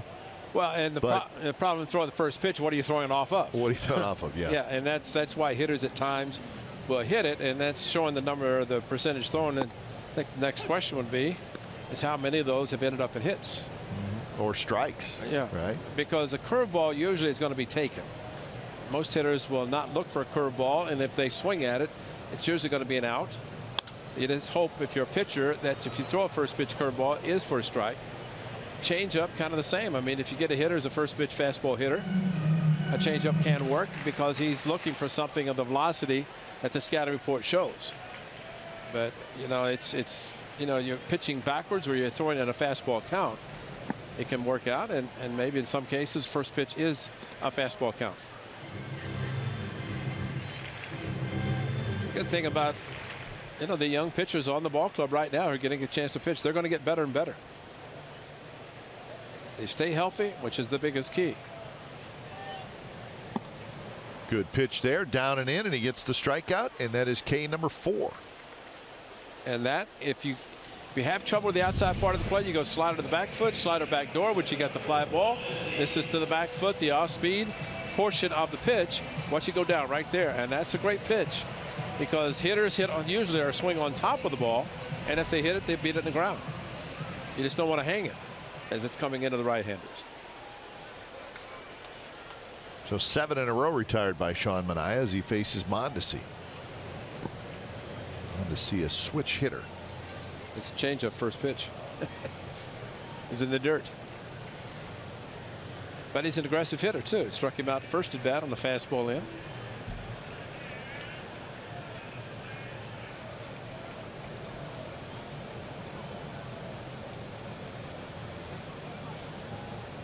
That one outside. So now 2-0 to Mondesi, who's just 21 years old. Very young player still. Extremely fast. He's a switch hitter. And you want him to put the ball in play. Yeah, especially on the ground. Yeah. He is very fast.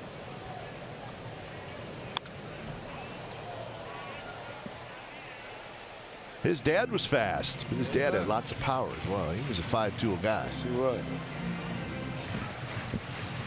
So I mean, Toronto's with the Dodgers a lot, wasn't he?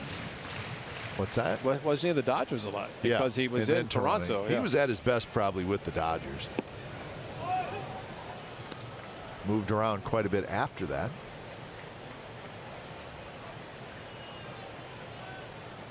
Two and two the count.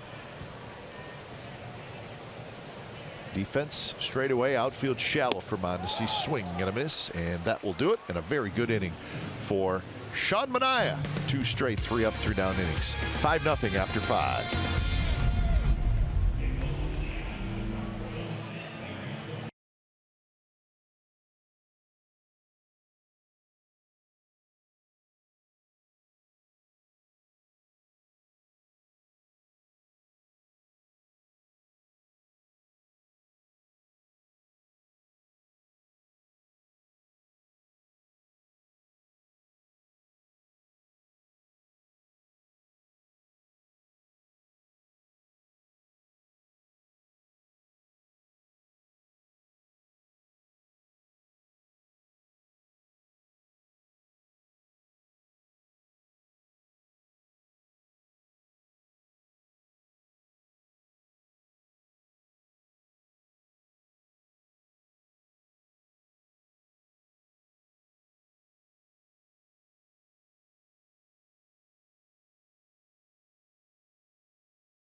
America alert. We're keeping an eye on this game. The Orioles and the Red Sox. That's a rubber game of that 3-game series. Orioles leading 1-0 in the 7th inning at Fenway.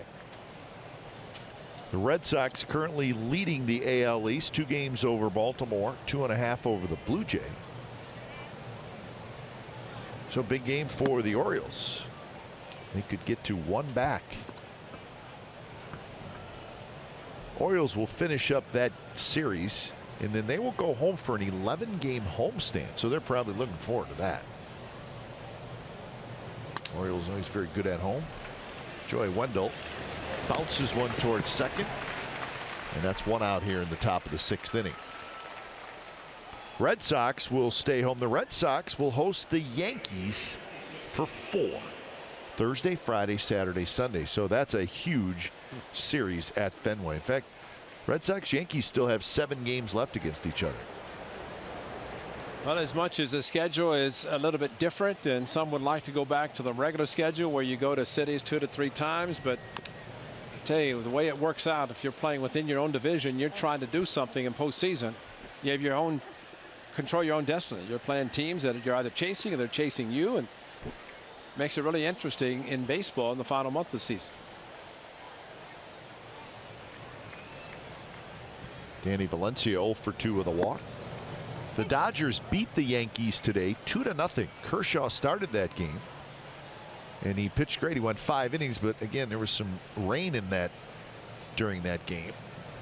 But the Dodgers scored a couple runs late and beat the Yankees. Was it one of the big young kids got hurt? Was it last night with the oblique or something? Yeah. Was it Judge? Judge. Aaron Judge, I think his name is. All those new young players for the Yankees. We're not used to that. I think one of the most impressive things was Sanchez was been intentionally walked and he hit a sac fly, almost hit it out of the park. All the more reason that you don't take away the intentional walk by Gaines just saying let the runner go or the hitter go to first base. And I saw somebody, catcher, have to leap up for an intentional walk the other day. There have been wild pitches, and guys have scored runs on wild pitches on intentional walks, and it's not easy. Well, I'm with you. John Axford getting ready to come in the game, so Manaea could be finished. The throwing the 4 balls for an intentional pass, which takes a little time. That's not slowing the game down. No. It's strategy. It's not slowing the game down. It's strategy, and really forces the pitcher to be able or to have to do it the right way. And how many times is there an intentional walk in a game? No, exactly. Rarely. Have we seen one in this series? No. I don't think so. No. And you're going to there's all kinds of other ways.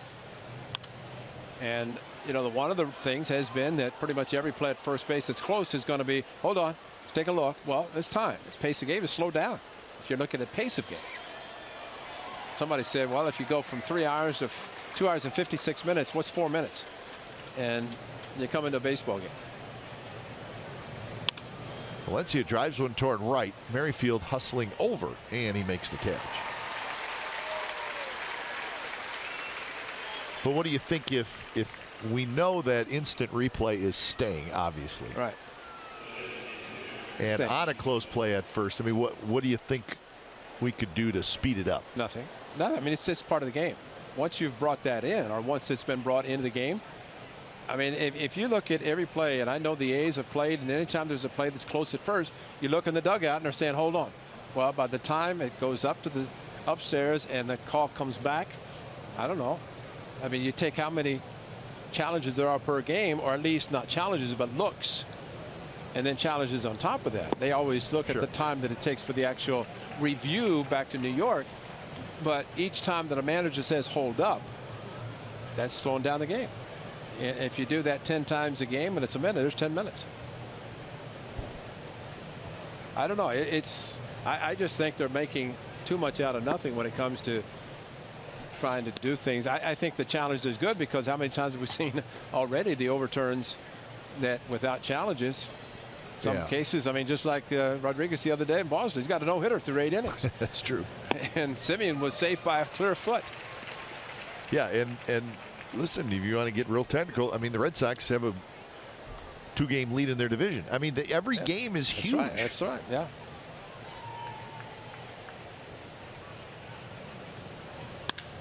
That one hit hard. Escobar has it, picks it up, throws, and they got Stephen Moe. Heck of a play by Alcides Escobar to end the top of the 6th inning. Bottom of the 6th coming up. 5-0 Athletics lead.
Sean Manaea, 16 days since his last start.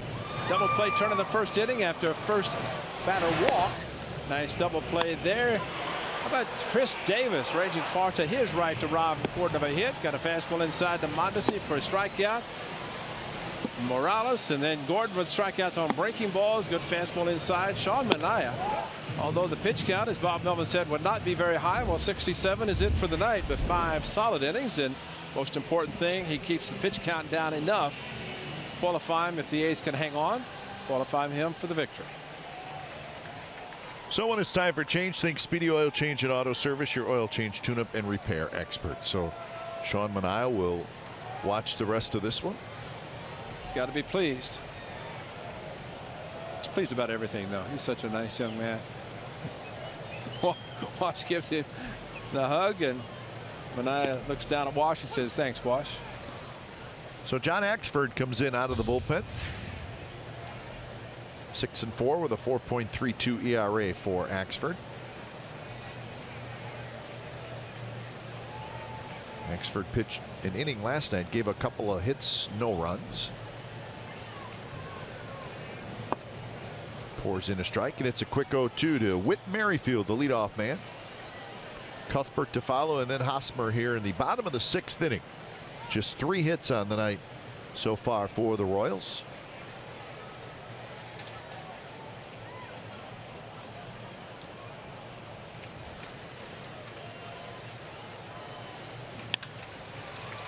Simeon handles that in between hop and throws in time to get Merrifield one away. As we were talking to him tonight, Marcus Simeon really upset with the error he made last night and really taking it hard. And I think he would like to have a full season with no errors, and that's impossible. You're going to have them, and because he was evaluating what happened last night, and basically the ball came up on him, and he had a fast runner, maybe hurt it a little bit, but things are going to happen, and he continues to learn with every game and get better every game that he plays, and he's only going to get better. Here's Cheslor Cuthbert, who has hit into a double play and hit a fly ball to center field, and he swings at the first pitch, skies it on the infield. Alonso trots down, and he makes the catch. So 2 quick outs for Axford. He'll take it.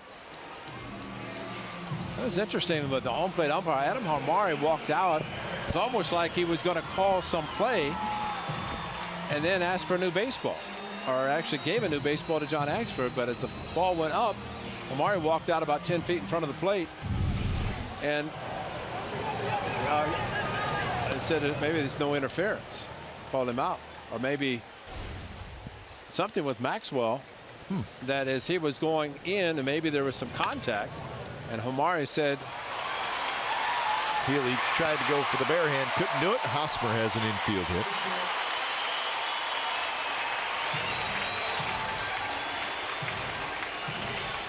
Hosmer's a big fella, and he runs very well. Well, you can say one thing about him. He is a good base runner. He may not steal a lot of base, but he's a good base runner.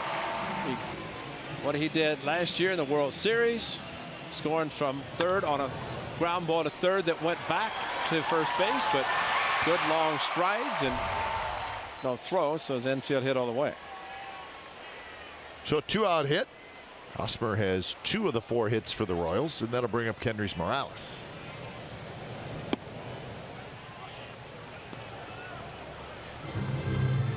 Morales had a base hit in the first inning, and then he struck out in the 4th. 1 of 5 strikeouts for Sean Manaea.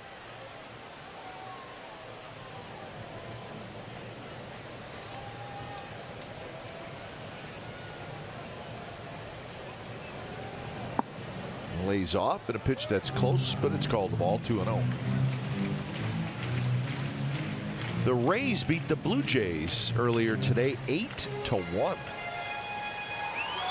Jim Biddy's a scout with the Blue Jays, and he's in town watching the Royals as they have a couple of guys advancing the Royals. In the event there's a potential October meeting. Jays are scuffling. Yeah, that's exactly what he said too. He said, "Did you see our club today?" He said it wasn't pretty. So he was watching it, but you get this time of the year where you're starting to see they had a couple of Toronto scouts watching tonight. Jim Biddy, of course, a former Major League pitcher.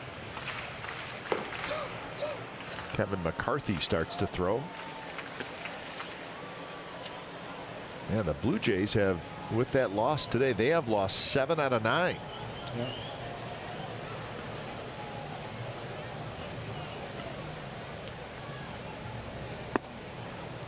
Now 3-1.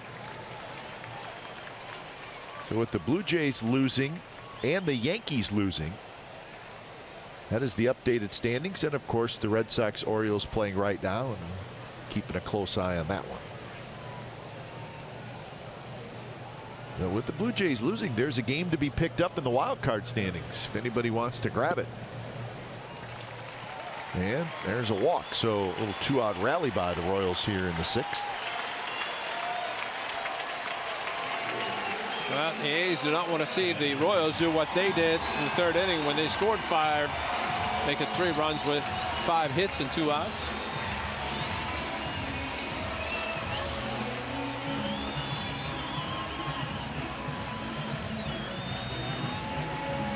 So here's the dangerous Salvi Perez, who is 0 for 2. Fly ball to right, grounder to short. And Captain talked about the changeup thrown by Manaea first pitch. Here's a guy to throw something other than a first pitch fastball. Yeah, he will jump on that first pitch. He is aggressive. We've seen him already in this series, the 2 games. Of course, missed the first game on Monday with the birth of his 2nd child. Playing again last night, though, so he was not out very long. Thought it was always interesting. The final out of the 2014 World Series, Bumgarner facing Perez. Bumgarner said, I knew exactly what I was going to do. He wanted to win the game. He's aggressive anyways. I'm going to throw high fastball. I'm just going to keep throwing them. Yeah. And he took one, fouled one back, and then popped the 3rd one up, and that was the game.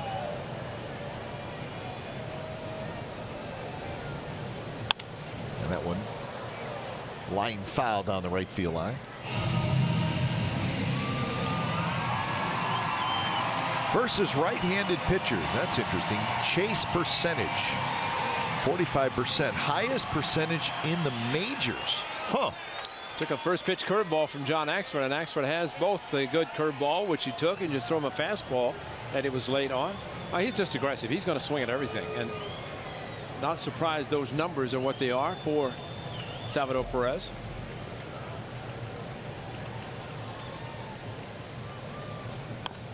He did it again, but I would say he's a bad ball hitter, right? Absolutely, yeah. When you're as aggressive as he is, he will use the whole plate.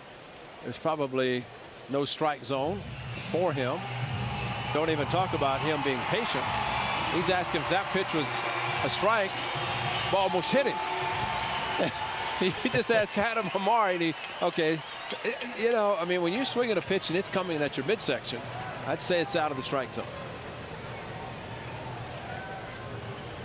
So 0-2.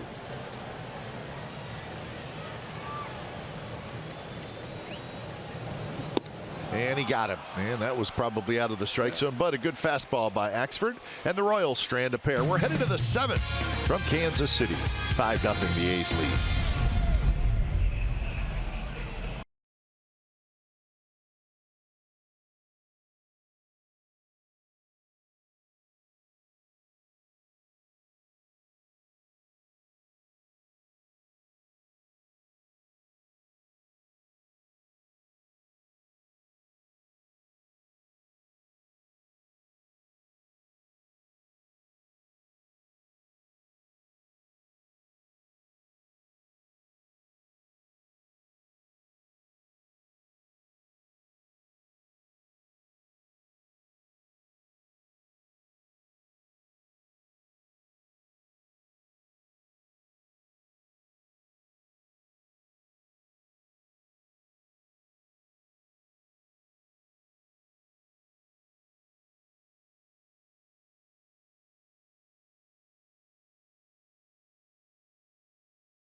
Leading off the inning, and he gets drilled by Yordano Ventura right in the ribs. Healy was chatting quite a bit when he got to second base, talking it over with the umpires, talking over with the Royals. So we obviously don't know what was said. Well, he basically, you can read his lips. He said, I was upset about getting hit. And if he was talking a lot, then I'm sure, because the umpires after that happened, 3 umpires converged to talk about it, including the crew chief, Dana DeMuth, Gibson, and Hamari. And I'm sure they were thinking about trying to control any possible situation to retaliation or whatever might happen.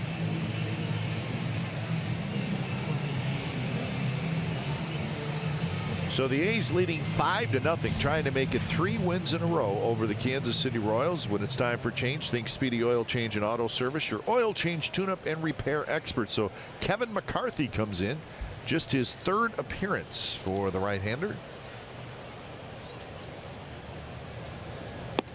And he will face Davis, Alonso, and Healy.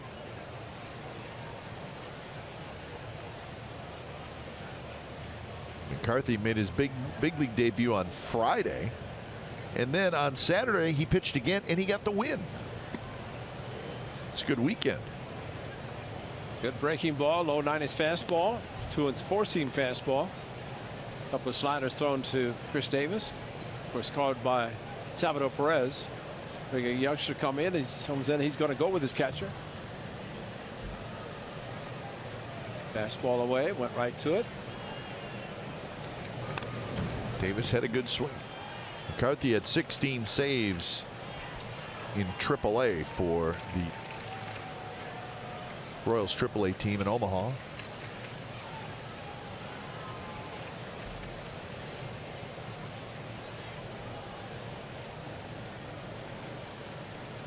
Chris Davis tonight has struck out once, walked twice.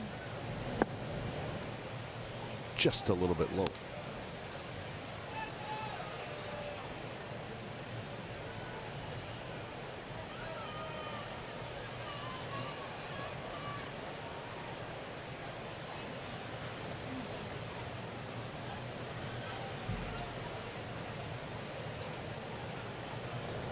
That one inside on 3-1, and it's a leadoff walk. Which is an interesting article in the paper today about the guy named McCarthy down with the Dodgers, former Athletic, Brandon McCarthy, and that the trade that almost happened between the Brewers and the Dodgers for Ryan Braun, Puig, and Brandon McCarthy, plus, but didn't materialize. Yeah, so you're probably thinking, although it may sound like it may materialize this offseason, but so you may be thinking, well, what would the Brewers want with Brandon McCarthy? It was really to try to even out the money being exchanged. Of course, was McCarthy, this is 2nd year with the Dodgers, so he's 3rd year? He missed all of because of Tommy John, so I want to say 3rd. It was a 4-year contract.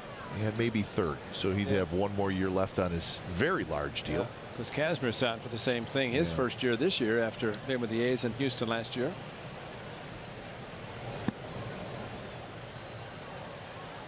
(2-0) the count to Yonder Alonso, who's 2 for 3, single, double, 2 RBIs, and a run scored. Yeah, Ryan Braun's got about 79 left. Yeah, he's got a lot. Although he would fit nicely into that Dodger lineup between Seager and Gonzalez. Line drive, and Yonder Alonso is 3 for 4.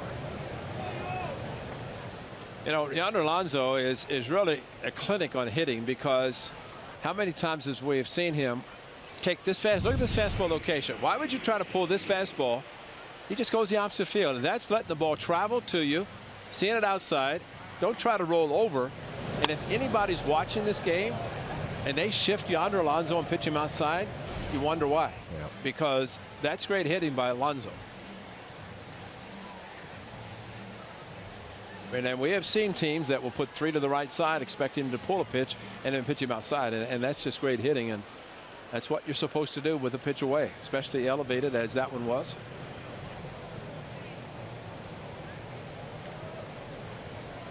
So 2 on, nobody out. Here's Ryan Healy. Ground out, single and a run scored, and then that hit by pitch we showed you for Healy.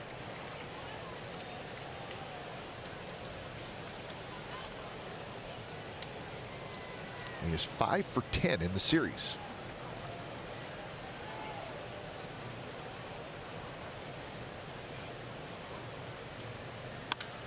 It's this one high in the air to right field. Going back is Merrifield, still going back, and he's got it. And Chris Davis will tag up and go to third. So that's a productive out by Ryan Healy, deep enough to right to get Davis to third. A young man showing a lot of opposite field power, and so the base hit. That would have been in his second at bat, base hit to right field. It's nice to see a young player look like he has a plan when he goes up there. Exactly. Healy does seem to look like he has one.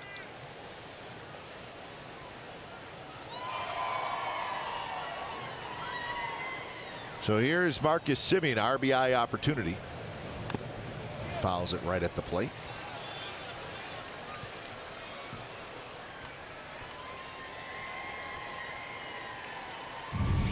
Yeah, Salvador Perez straight back, right square in the mask. He's got the old style mask and a lot of padding. That's really something that's good for a catcher to wear, that kind of mask with padding. How about this? Think there's enough information there?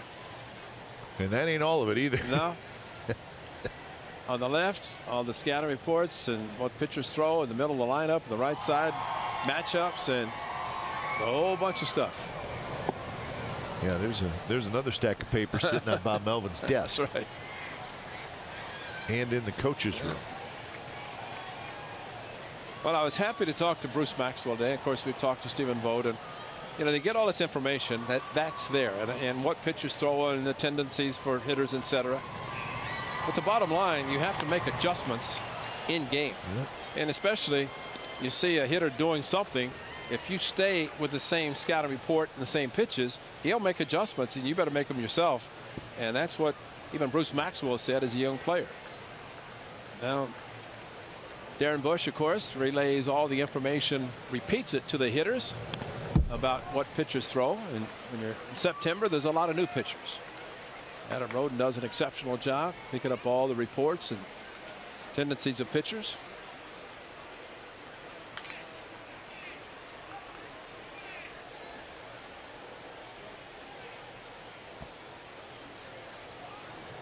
Good battle here between McCarthy and Semien. And now it's 3-2. Remember when Joe Morgan managed the Boston Red Sox? And he'd stand there. Of course, he took the team bus, and he never left early. He was out there, but he'd stand in the dugout and he'd say, "Hey, what do you think about hit and run this time?" "Yeah, let's try it." He'd put a hit and run on. I mean, forget about scouting reports. And, you know, just say, "Hey, just the gut feeling. I think a hit and run would be a good idea here." Walpole Joe. Yeah, I think those days are over. Oh yeah. Well, especially taking the team bus. That's true. And that was then only one bus, and it was late, like 2.5 hours before the game. Chris Smith on the left, Liam Hendricks on the right. Semien swings and misses, 93 miles an hour and a lot of downward movement. It's a big strikeout for Kevin McCarthy. Yeah, big strikeout because a runner in third, one out. They were playing for two, but watch this ball take off down. Good sinker. And yeah, again, like you talked about, he pitched Saturday and Sunday. Well, the A's have not seen the Royals since April, and a lot of these guys are new, obviously, in September. So it's kind of on-the-job training, on-the-job hitting for the A's hitters against pitchers really they've never seen. Maxwell got a pitch to hit, fouled it to the mid-level here, second level. Luxury boxes.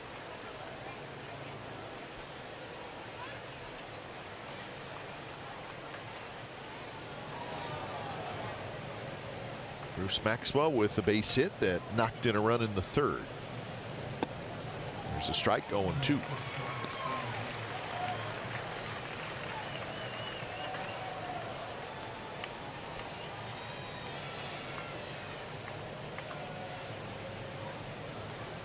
McCarthy trying to get out of the jam. It started with the leadoff walk to Davis. Again, foul.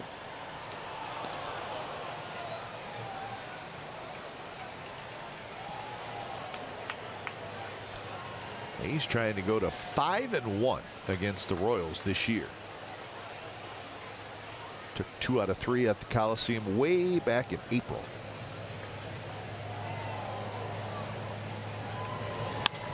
Maxwell, hard hit, nice play. Cuthbert gets up, throws across in time. Saved a run. Heck of a play by Chesler Cuthbert to end the inning. 7th inning stretch coming up. 5-0 Athletics.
Athletics and may not be reproduced or retransmitted in any form, and the accounts and descriptions of this game may not be disseminated without the express written consent of Athletics Investment Group, LLC.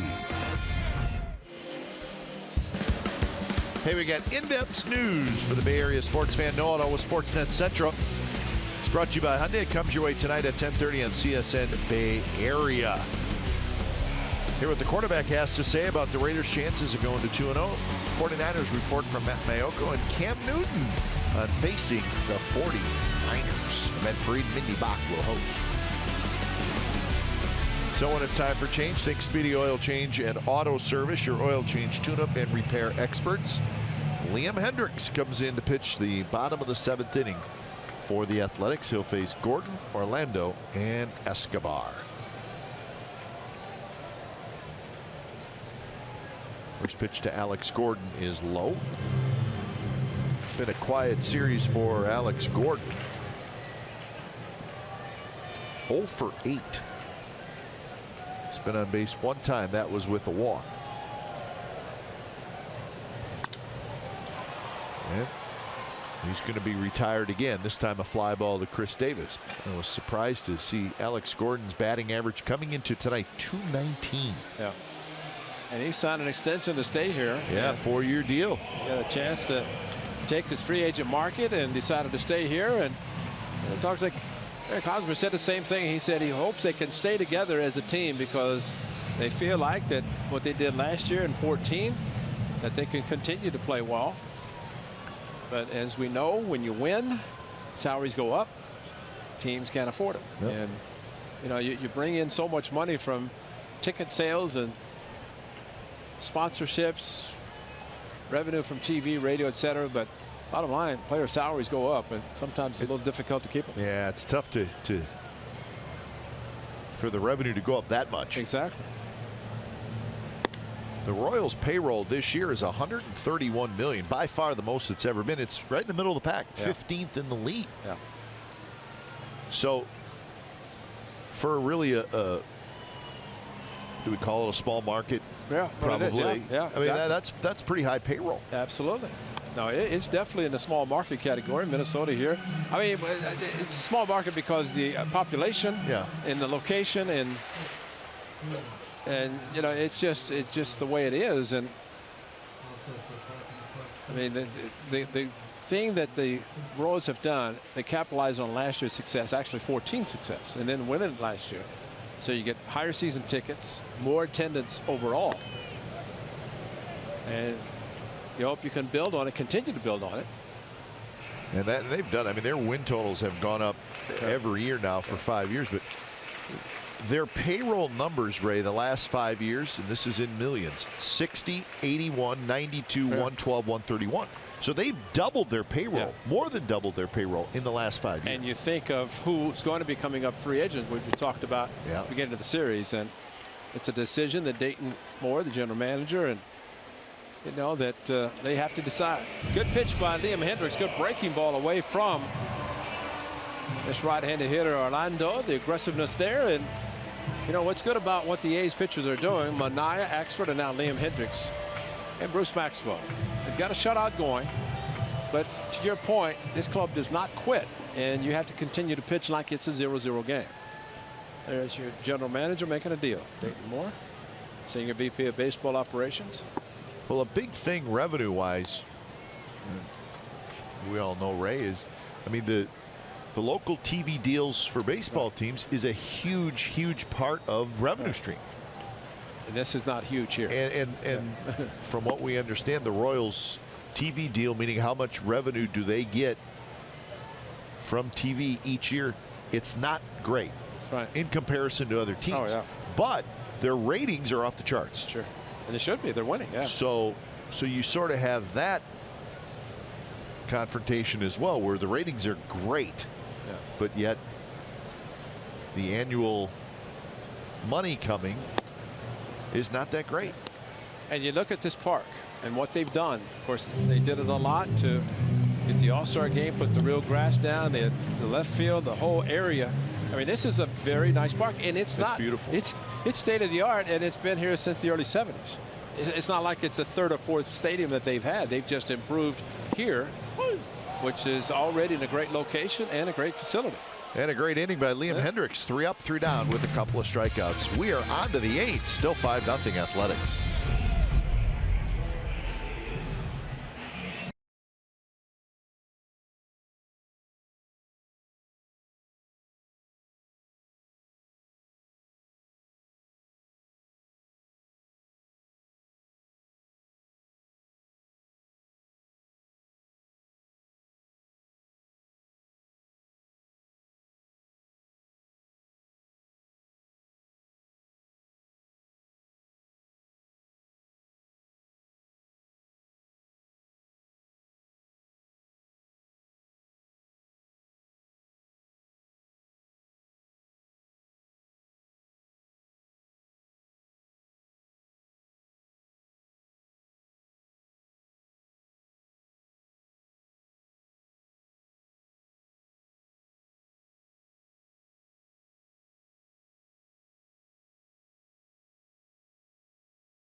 Every single night, and the home of the official post-game show for the team. Sunday to Sunday, the home of the authentic Raiders fan is CSN.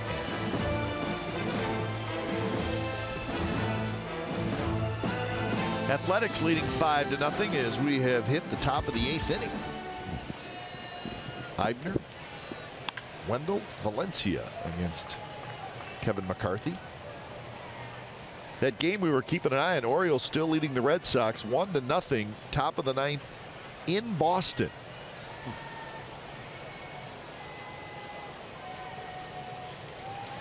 Tigers leading the Twins 7-6, bottom of the 7th. Tigers with a chance. If Tigers were to win that game, they would be 1 game back of the second wild card. So that's a big game for Detroit.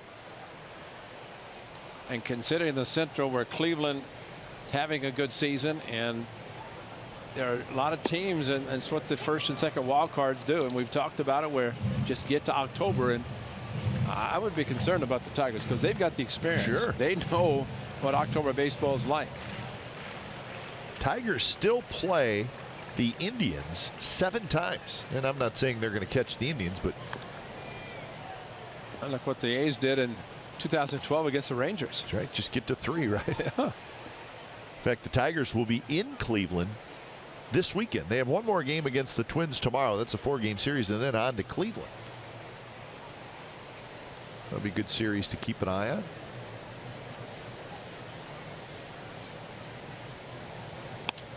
Eibner, a little flare to right, and Merrifield is there.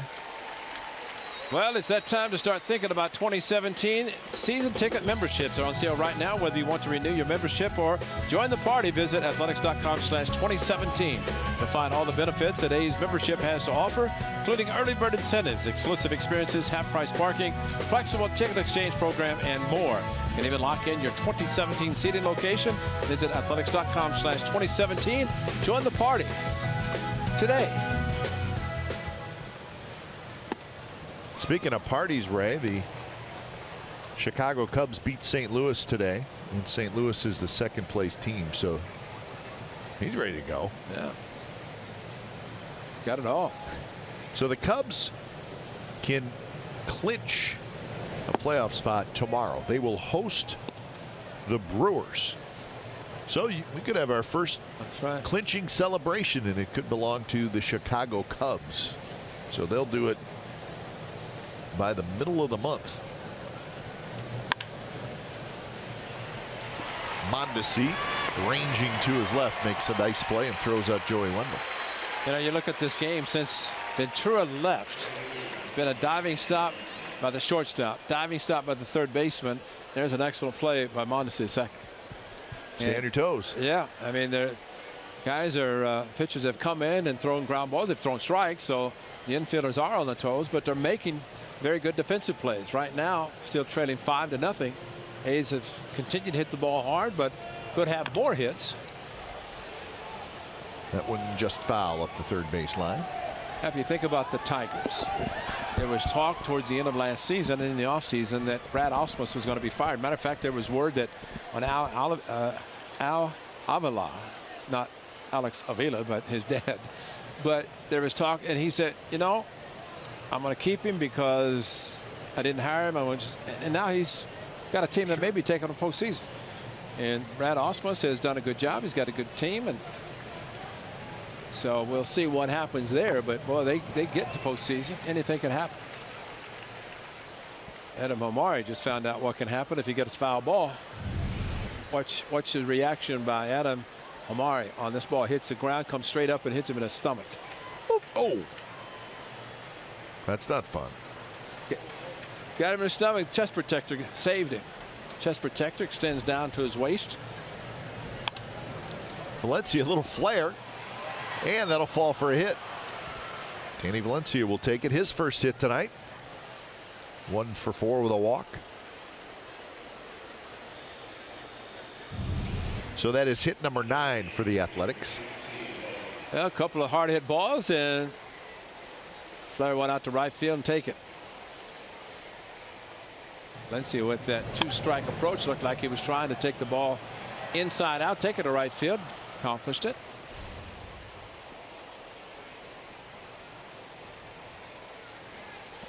So Stephen Vogt steps up. He's 0 for 4. He reached on a fielder's choice and scored in the 1st inning. First pitch is a little outside. Mariners and the Angels will get underway in about a half an hour in Anaheim. Iwakuma looking for his 16th win. He'll be opposed by Chacin, and the Mariners are looking for their 8th consecutive win. So they are now a team to keep an eye on. It's Chris Smith. He's been out there for a while, so he's ready.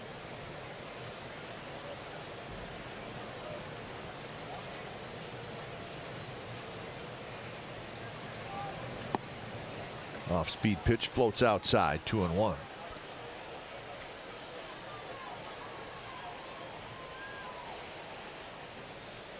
After that game tonight in Anaheim, the Mariners will have tomorrow off, and then they will be home for a big homestand. Fair, just inside the line, pass first. Here comes Valencia. He's rounded third. Wash is waving him home, and now he holds him late. So Valencia has to hustle back. So Valencia running hard the whole way, and Wash waited, and then he made the right call by holding him up. Yeah, he came down the line and he talked about that, and Stephen Vogt took the previous pitch, which floated away from him, and then hammered this one just down inside the line, and a good job by the right fielder getting to the ball. Valencia getting to the bag as he started to run. Ball is fair, don't look back, just start running and basically go and let Ron Washington tell you what to do, and he did stop him down the line.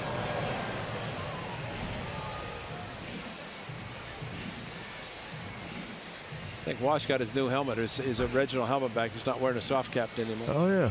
Yeah, he looks better with that. Yeah, he said, I get my real helmet, forget about the soft cap. I want one that fits.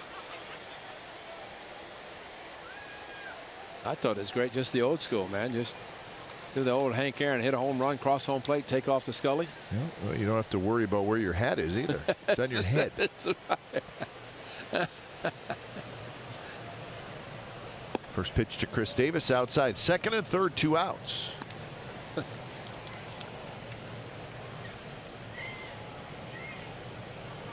But you mentioned, just thinking about it, hitters, players really don't fold up their soft cap anymore. You don't see that. No, never. No. No. Maybe Voos won't allow it, but. And that's a base hit left field. Here comes Valencia. He will score. Here comes Stephen Vogt chugging home, and he will score. Ball rolls past Salvador Perez. Chris Davis to second. It's a 2-run single, and the A's lead 7-0. Another 2-out rally for the A's. 3 consecutive hits after consecutive outs. Ned Yost going to the bullpen, but Danny Valencia scored. Stephen Vogt scoring all the way. And, you know, 2-out hits are hard to come by, so it's not surprised. You're at second base. You're going on contact. You anticipate you're going to be sent. And the throw by Gordon, the Gold Glover, hesitated, double clutched a little bit inside, and tried to make the tag back was the catcher Perez, and somebody gets the error. Who gets the error? Me too. So 7-0 the A's lead, and we got a pitching change.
Team photo presented by Zevia, the Zero Calorie soda. Sunday, September the 25th. That's the final home game at the A's versus the Rangers game. 10,000 fans will go home with a 2016 team photo. It's a perfect souvenir for your home or your office. For information and tickets, head to athletics.com/tickets. It's a good looking shot of your 2016 Oakland A's, a whole bunch of them. So Chris Davis with his 2-run single now give him 92 runs driven in.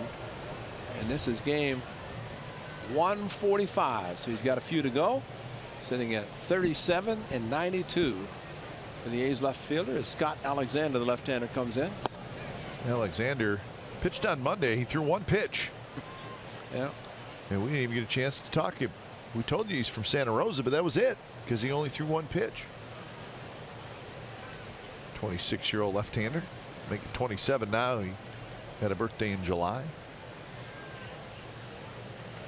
Facing Yonder Alonso, and now it's 2-0. Alexander went to Cardinal Newman High School in Santa Rosa and then on to Pepperdine. Good baseball school. Yep. Dan Herron walked on. Did a great job at Pepperdine. Dan Herron, the A's former pitcher, great major league pitcher. Fastball inside, and now it's 3-0 to Yonder Alonso. So Windsor, California.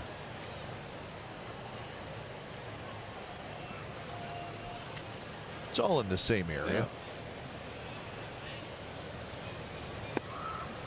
Taken all the way was Yonder Alonso, and it's a 4-pitch walk. I like that. You know, 3-0 he's taking. So what does he do? He steps out. And just a little distraction because he doesn't stay in there, and made just enough that forced Alexander to elevate his pitch. And you know, one thing I'd love to see Kuip is on a bases loaded 3-ball count or any count and have the hitter just step out. Sure, it's got to be distracting to the pitcher. Well, and maybe the pitcher stops thinking there's timeout been called, and if the umpire doesn't call it, it's a balk. Game over. You'd be real popular. You'd be popular with your teammates. I know. But, you know, you don't see it, but you think about it.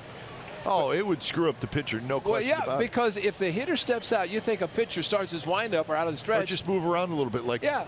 Or, you know, then all of a sudden, oh, he called timeout. Umpire's out. I didn't give him time. Balk, game over. Walk off, balk. What I think about? What if you just started screaming and just standing there, just like screaming, bases loaded? Ryan Healy wanted to scream. Yeah. When he was hit by a pitch in the 5th inning, he's probably still a little hacked off about it. Can understand why. He's out of that. How about that? That'll make him feel better. He's got a base hit. Here comes Chris Davis. Here comes Maryville's throw, and it is not in time, and it's 8-0. So the A's are pouring it on again. There's 2 outs in this inning. How about that? And Kuip, you're exactly right about Ryan Healy. Great approach. Having an approach as a young player. Going to right field on a fastball away. He gets it. He drives in a run. And there's a fastball. I mean, it just go with it. Ned Yost brings in the left-hander to get Alonso. He throws a 4-pitch walk. Now he's got to stay in to face the right-hander, Healy. And Perez didn't even go back to plate. Figured the ball was up the line, and he had about a 3 feet margin that he could have gone to the plate maybe. Pitch is low to Marcus Semien. So 6 of the 8 runs tonight for the A's have come with 2 outs.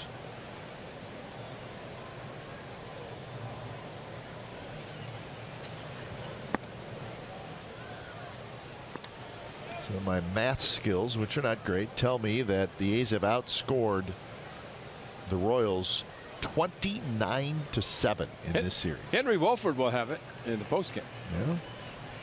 But you'd be good at mathletics. 29-7. Yeah. The run differential. And this series is probably the last stand for the Royals. That's right. They came into tonight 5 back in the wild card, but 4 teams between them and the second wild card. And that's probably a little bit too much to overcome. And there's the walk. So a 4-pitch walk to Marcus Semien. Nothing going right for Scott Alexander. And he may have it for the duration. And with Wade Davis not available last night. He ain't pitching tonight. Not pitching tonight. And maybe looking in hindsight, have him ready last night with Herrera coming into the 8th. And bag of balls is warming up. And on the middle mound. Yeah. And I still say, and I think players are willing to do it, that maybe there are decisions made and they don't push somebody, but I still think if you have a chance to get close enough to postseason, really you pull out all the stops. I mean, you can't. You're talking about last night in the 8th inning. Yeah, exactly. And I agree. You know, if you have a chance, I mean, it could change everything around. Maybe you win last night, come back, you have a chance to win 2 more, maybe take 3 or 4. Instead, you think about and really you protect and save them in April and May to be ready for September. Times like this. Yeah. But this is the time you want them. And the situation was, Kelvin Herrera was going to close last night because Wade Davis, they said, was not available. He had pitched on Saturday and Sunday, even though last night was Tuesday. Yeah. But the save was really in the top of the 8th inning with 2 outs, and Herrera did not come in. Soria came in.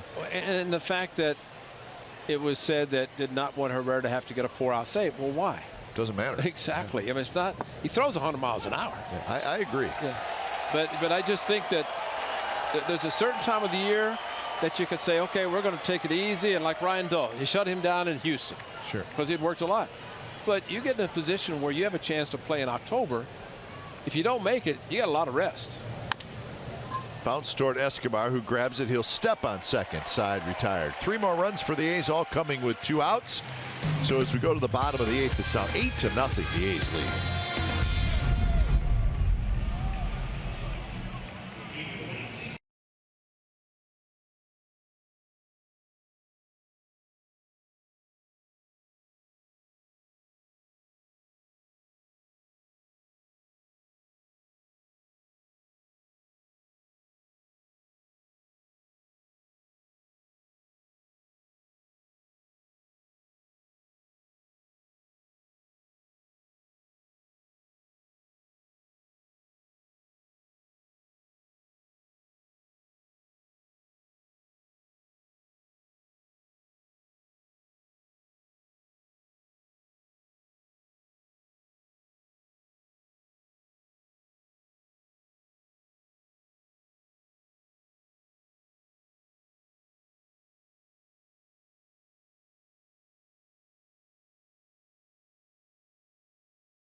By Toyota, the full-line automaker with the longest-lasting vehicles in America. Toyota, let's go places. And by Xfinity. X1 from Xfinity will change the way you experience TV.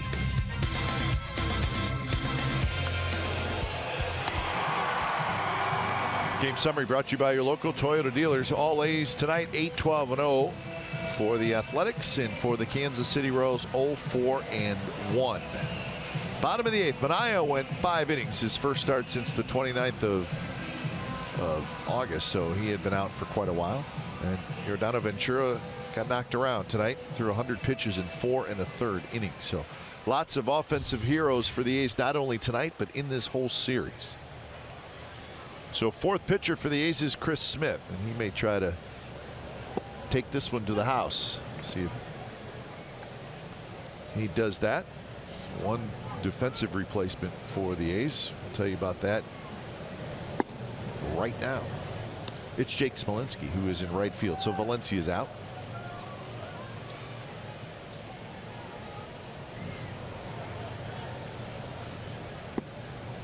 One and two.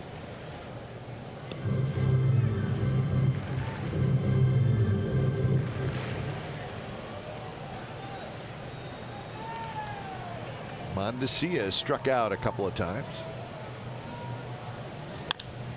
Taps this one. A's will have to execute, and Smith gets there, and they got him. And Mondesi scooting down that line, and Smith knew it. Got his uniform dirty. Thank you very much.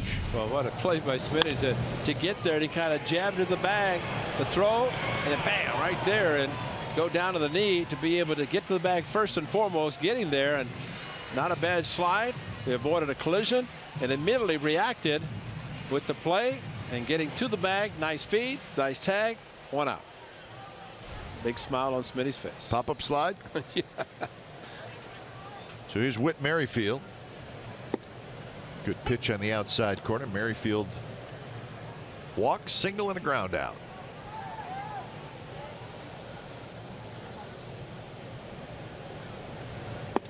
Breaking ball snaps in there, first strike. It's fun watching Chris Smith pitch.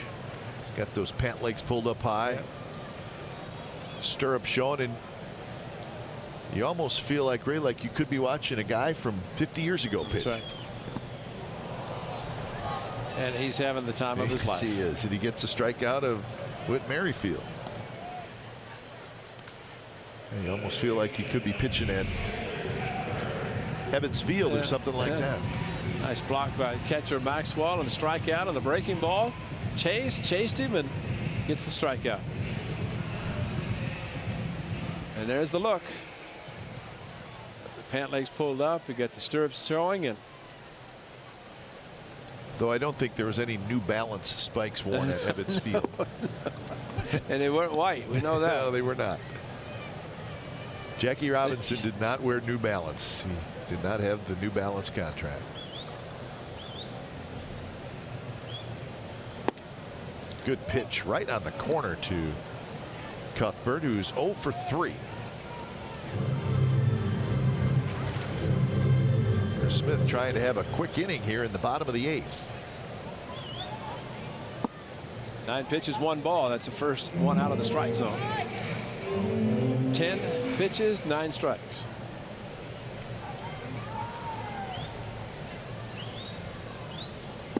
Got it. So how about that inning? A quickie with 2 strikeouts. So nicely done by Chris Smith. There you go. He could be in that picture. I'm telling you.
Hey, join us tomorrow. The A's will wrap up this 4-game series here in Kansas City. It'll be Daniel Mignon against Edison Volquez. Coverage begins at 3:30 with A's pregame live. And complete A's coverage every night on Sportsnet Central and CSNCalifornia.com. So that'll be the final. And then we'll be on to Arlington, Texas to take on the first place Texas Rangers. Rangers with the best record in the American League, so they're trying to have a little home field advantage.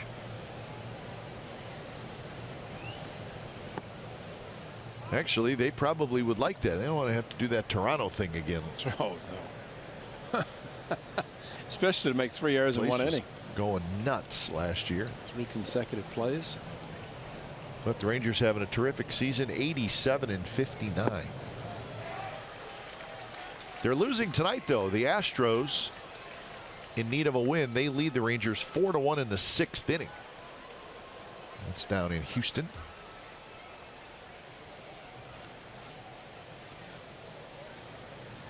So the Astros trying to salvage a game in that series. Astros will be on the road after that. They're off tomorrow. They will be at Seattle this weekend, so that's a big series.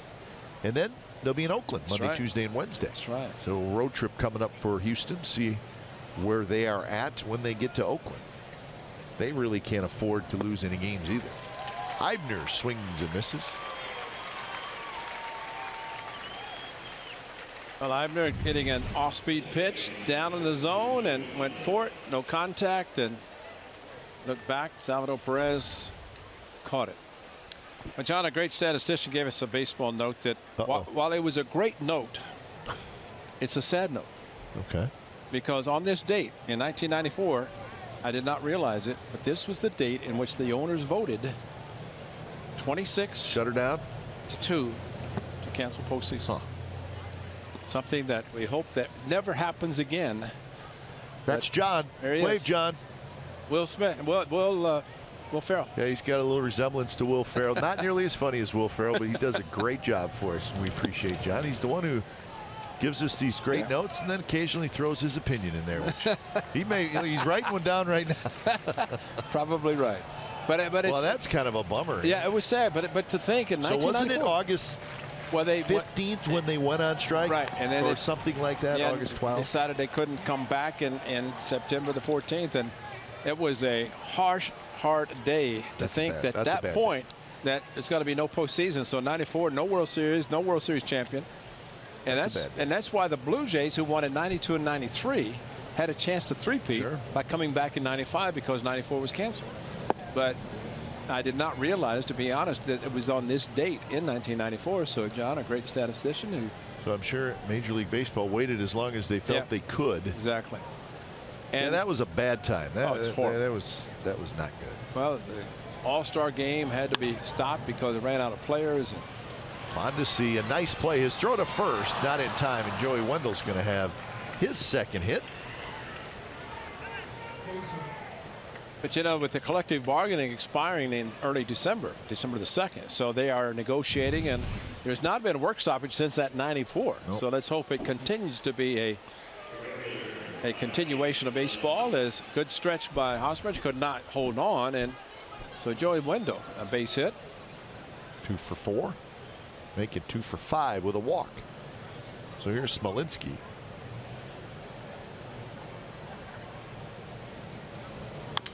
Smolinski taps one foul. Yes, it was August 12th when the strike began. So they waited a month. Yeah. 1 month. Get the feeling the next CBA, collective bargaining agreement, is going to have significant changes in it. You would think. And it's talking to Mike Myers, who's on the player side under Tony Clark. And Mike, a former pitcher with the Tigers, the sidewinder, and talking to him the other day, and he said it's ongoing. Their discussions are there. Yeah. And which is good. They're not waiting for. They're going at it already. They're behind the scenes and proposal back and forth. So let's just hope that come that date that there is some agreement that they can have a continuation. And I know former Commissioner Bud Selig was proud, even though that was on his watch, but said the continuation with no work stoppage since that point, which, you know, baseball is healthy on both sides, owners and players. It's very healthy, a healthy game. And you do not want to see anything disrupt that part of it right now. Yeah, the revenue part of the game is good. There's plenty of revenue. I think it's the tweaks that maybe need to be made within the game, and that's what has to be agreed on. I think the revenue sharing thing is going to be a big issue. It's a big issue, yeah. Needs to be decided how that will continue on. 0-2 pitch is reached for and rolled foul behind home plate. Jake Smolinski, as we mentioned, with his parents in from Rockford, Illinois, to watch him, so they're happy that he comes in late in this game. Started last night in center field. And he continues to have good at bats. Fouled off some tough pitches. Started 0-2, and there they are. That's the Smolinskis right there. Would not mess with his dad. Yeah, he wraps a good game face on, doesn't he? Mr. Smolinski. Check those pipes. I think they're watching their son. He hasn't blinked yet, has he? Just barely. But he either has his son's jersey on. Good for him. Or a T-shirt of the Oakland A's. And I like it. Yeah. I think the mom had her iPad video recording her son. I'm a little intimidated by him right now, by the way.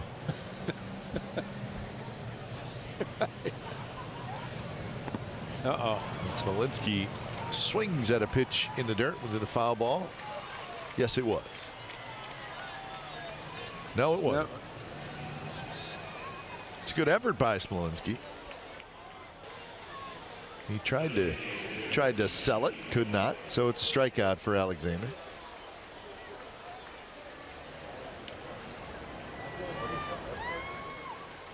So with 2 outs, here's Nunez going to pinch hit for Stephen Vogt in the DH spot. Renato Nunez. That's good to see Stephen get the double in his last at bat because it was a shortstop.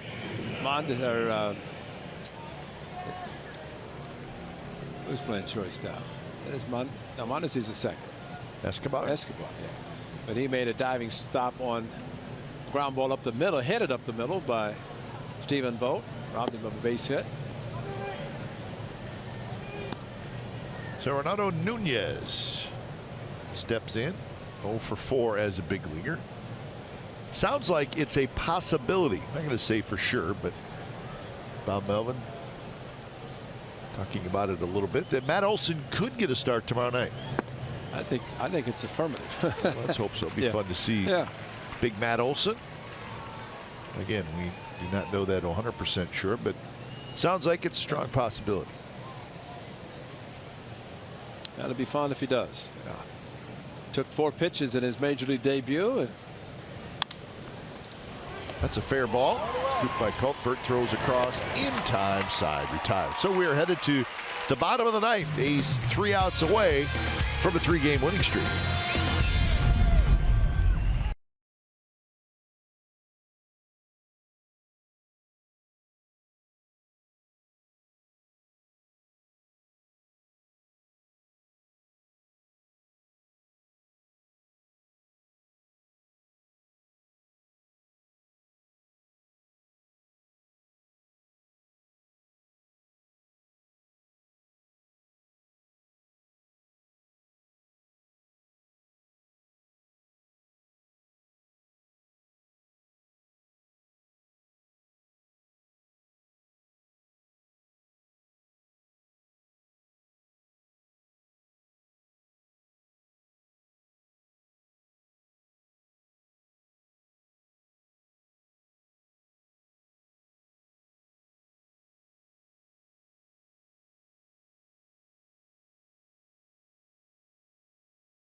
Is it a bird? Is it a plane? No. It's Superhero Fireworks. It's presented by AAA. These post-game fireworks will be set to some of the best music from superhero movies. Dress as your favorite characters and enjoy the show from the outfield grass. As long as space is available, enjoy an A's game. And then Superhero Fireworks right after. Seize your tickets at athletics.com/fireworks. Another 6 fireworks show next year. 6, huh? Pyro Spectacular at the Coliseum. There will be 6 more in 2017. Steve Finale confirming that. So 8-0, the A's lead, trying to make it 3 in a row over the Kansas City Royals. Hosmer, Morales, Perez. For the most part, the A's have kept these three guys quiet, just have not allowed them to do a whole lot of damage. Hosmer does have 2 hits tonight. He's 2 for 3. 2 for 11 in the series. He had a good rip that time.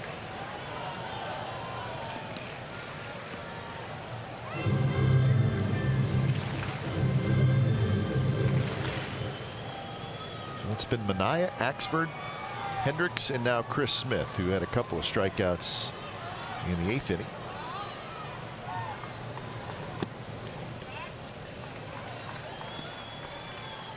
Steve Vucinich, time for maybe a celebration. Well, we're winning. Yeah, and Vus is in the backdrop. Yeah, our boy Vus. Hey, he likes to get in the handshake line. That's not true. I'm teasing Vus. No, you're not. Nah, he would never do that, except when Scott Hatterberg hit the home run. He is one of the all-time greats, Steve Vucinich. Well, he's been around long enough to be one of the greats, and he is one of the greats. That's right. He deserves every bit that he has. 3-2 pitches low and a leadoff walk to Hosmer. Well, another note that John had, which I think it's important to point out, that he's a former Raider, but also a former Royal. And it's the great Bo Jackson on this day in 1986 hit his first Major League home run. How about 475 feet for your first Major League home run? He probably didn't Did you get see it it, John? all. John saw it. You know, He was fun. He was fun. Bo hit what the All-Star game in Anaheim. Yeah. And a home run straightaway center leading off. Pretty good. Bo knows everything, and unfortunately Bo got injured in football and tried to come back from a serious hip injury and never completely came back. But he started as a Kansas City Royal. There's a strike to Kendrys Morales. Morales 1 for 2, single, strikeout, and a walk.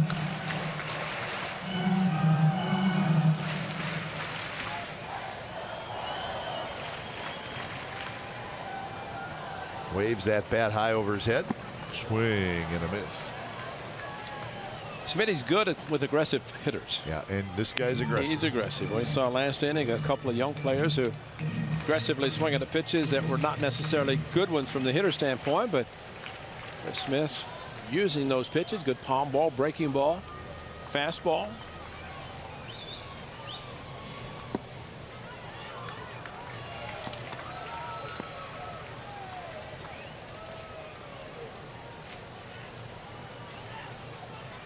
Two and two the count with Salvador Perez waiting in the on-deck circle. And there it is, and that is a good pitch. Okay, Kip, we're going to see if he got it all, okay? Because Dallaire is the best. How about our producer? No, he found it? He said he found it. How about Bo Jackson? September 14, 85. Mike Moore of the Seattle Mariners, former of the Athletics. And that's what the old stadium looked like. It's up there somewhere. Way up there. Bo was strong. Well, and you know what was great about that shot? You got a chance to see what it was like here before. That's true. Left field. That's a good point. It was just grass. It was all grass, and there it is. There's a, how about that artificial surface and grass. And now you can see the area just to the right there. That's still out there. Yeah. Right below the scoreboard. Green background. Perez hits one to shallow right center where Smolinski gets over there to make the catch. And as we look out now and see $250 million worth of renovations here at Kauffman Stadium, we can see exactly what used to be grass and how much. Look at this. Is this beautiful or what? That big scoreboard or Diamond Vision and video board. And in left field with the Hall of Fame, you got, I mean, this is a great park, and to realize that early 70s, it's been here that long, and it looks like it just opened. Kind of like Camden Yards. When it opened, it looked like it'd been around for 100 years. So it's Alex Gordon, and Chris Smith will try to wrap this one up. There's nobody more appreciative of the ability, the privilege of playing Major League Baseball than Chris Smith.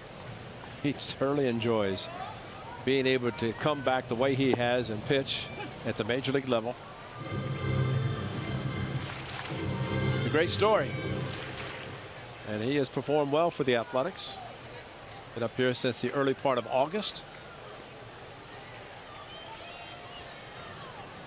Gordon is 0 for 3. A changeup, 76 miles an hour. It's really a pretty good pitch. The old-fashioned palm ball. We talk about the circle changeup that Terrell Cotton threw last night. Acts like the screwball. Well, Chris Smith throws a palm ball, which you can just imagine the ball back in your palm, throwing like a changeup. It should do it, and it does. So nice final 2 innings for Chris Smith, and the A's get their 7th shutout of the season as they have taken the first 3 games of this 4-game series, and they have dominated the Kansas City Royals so far. 2 hours and 56 minutes was time of game. The attendance was 30,006. The final score tonight from Kauffman Stadium, the Athletics 8 and the Royals nothing. You've been watching A's Baseball.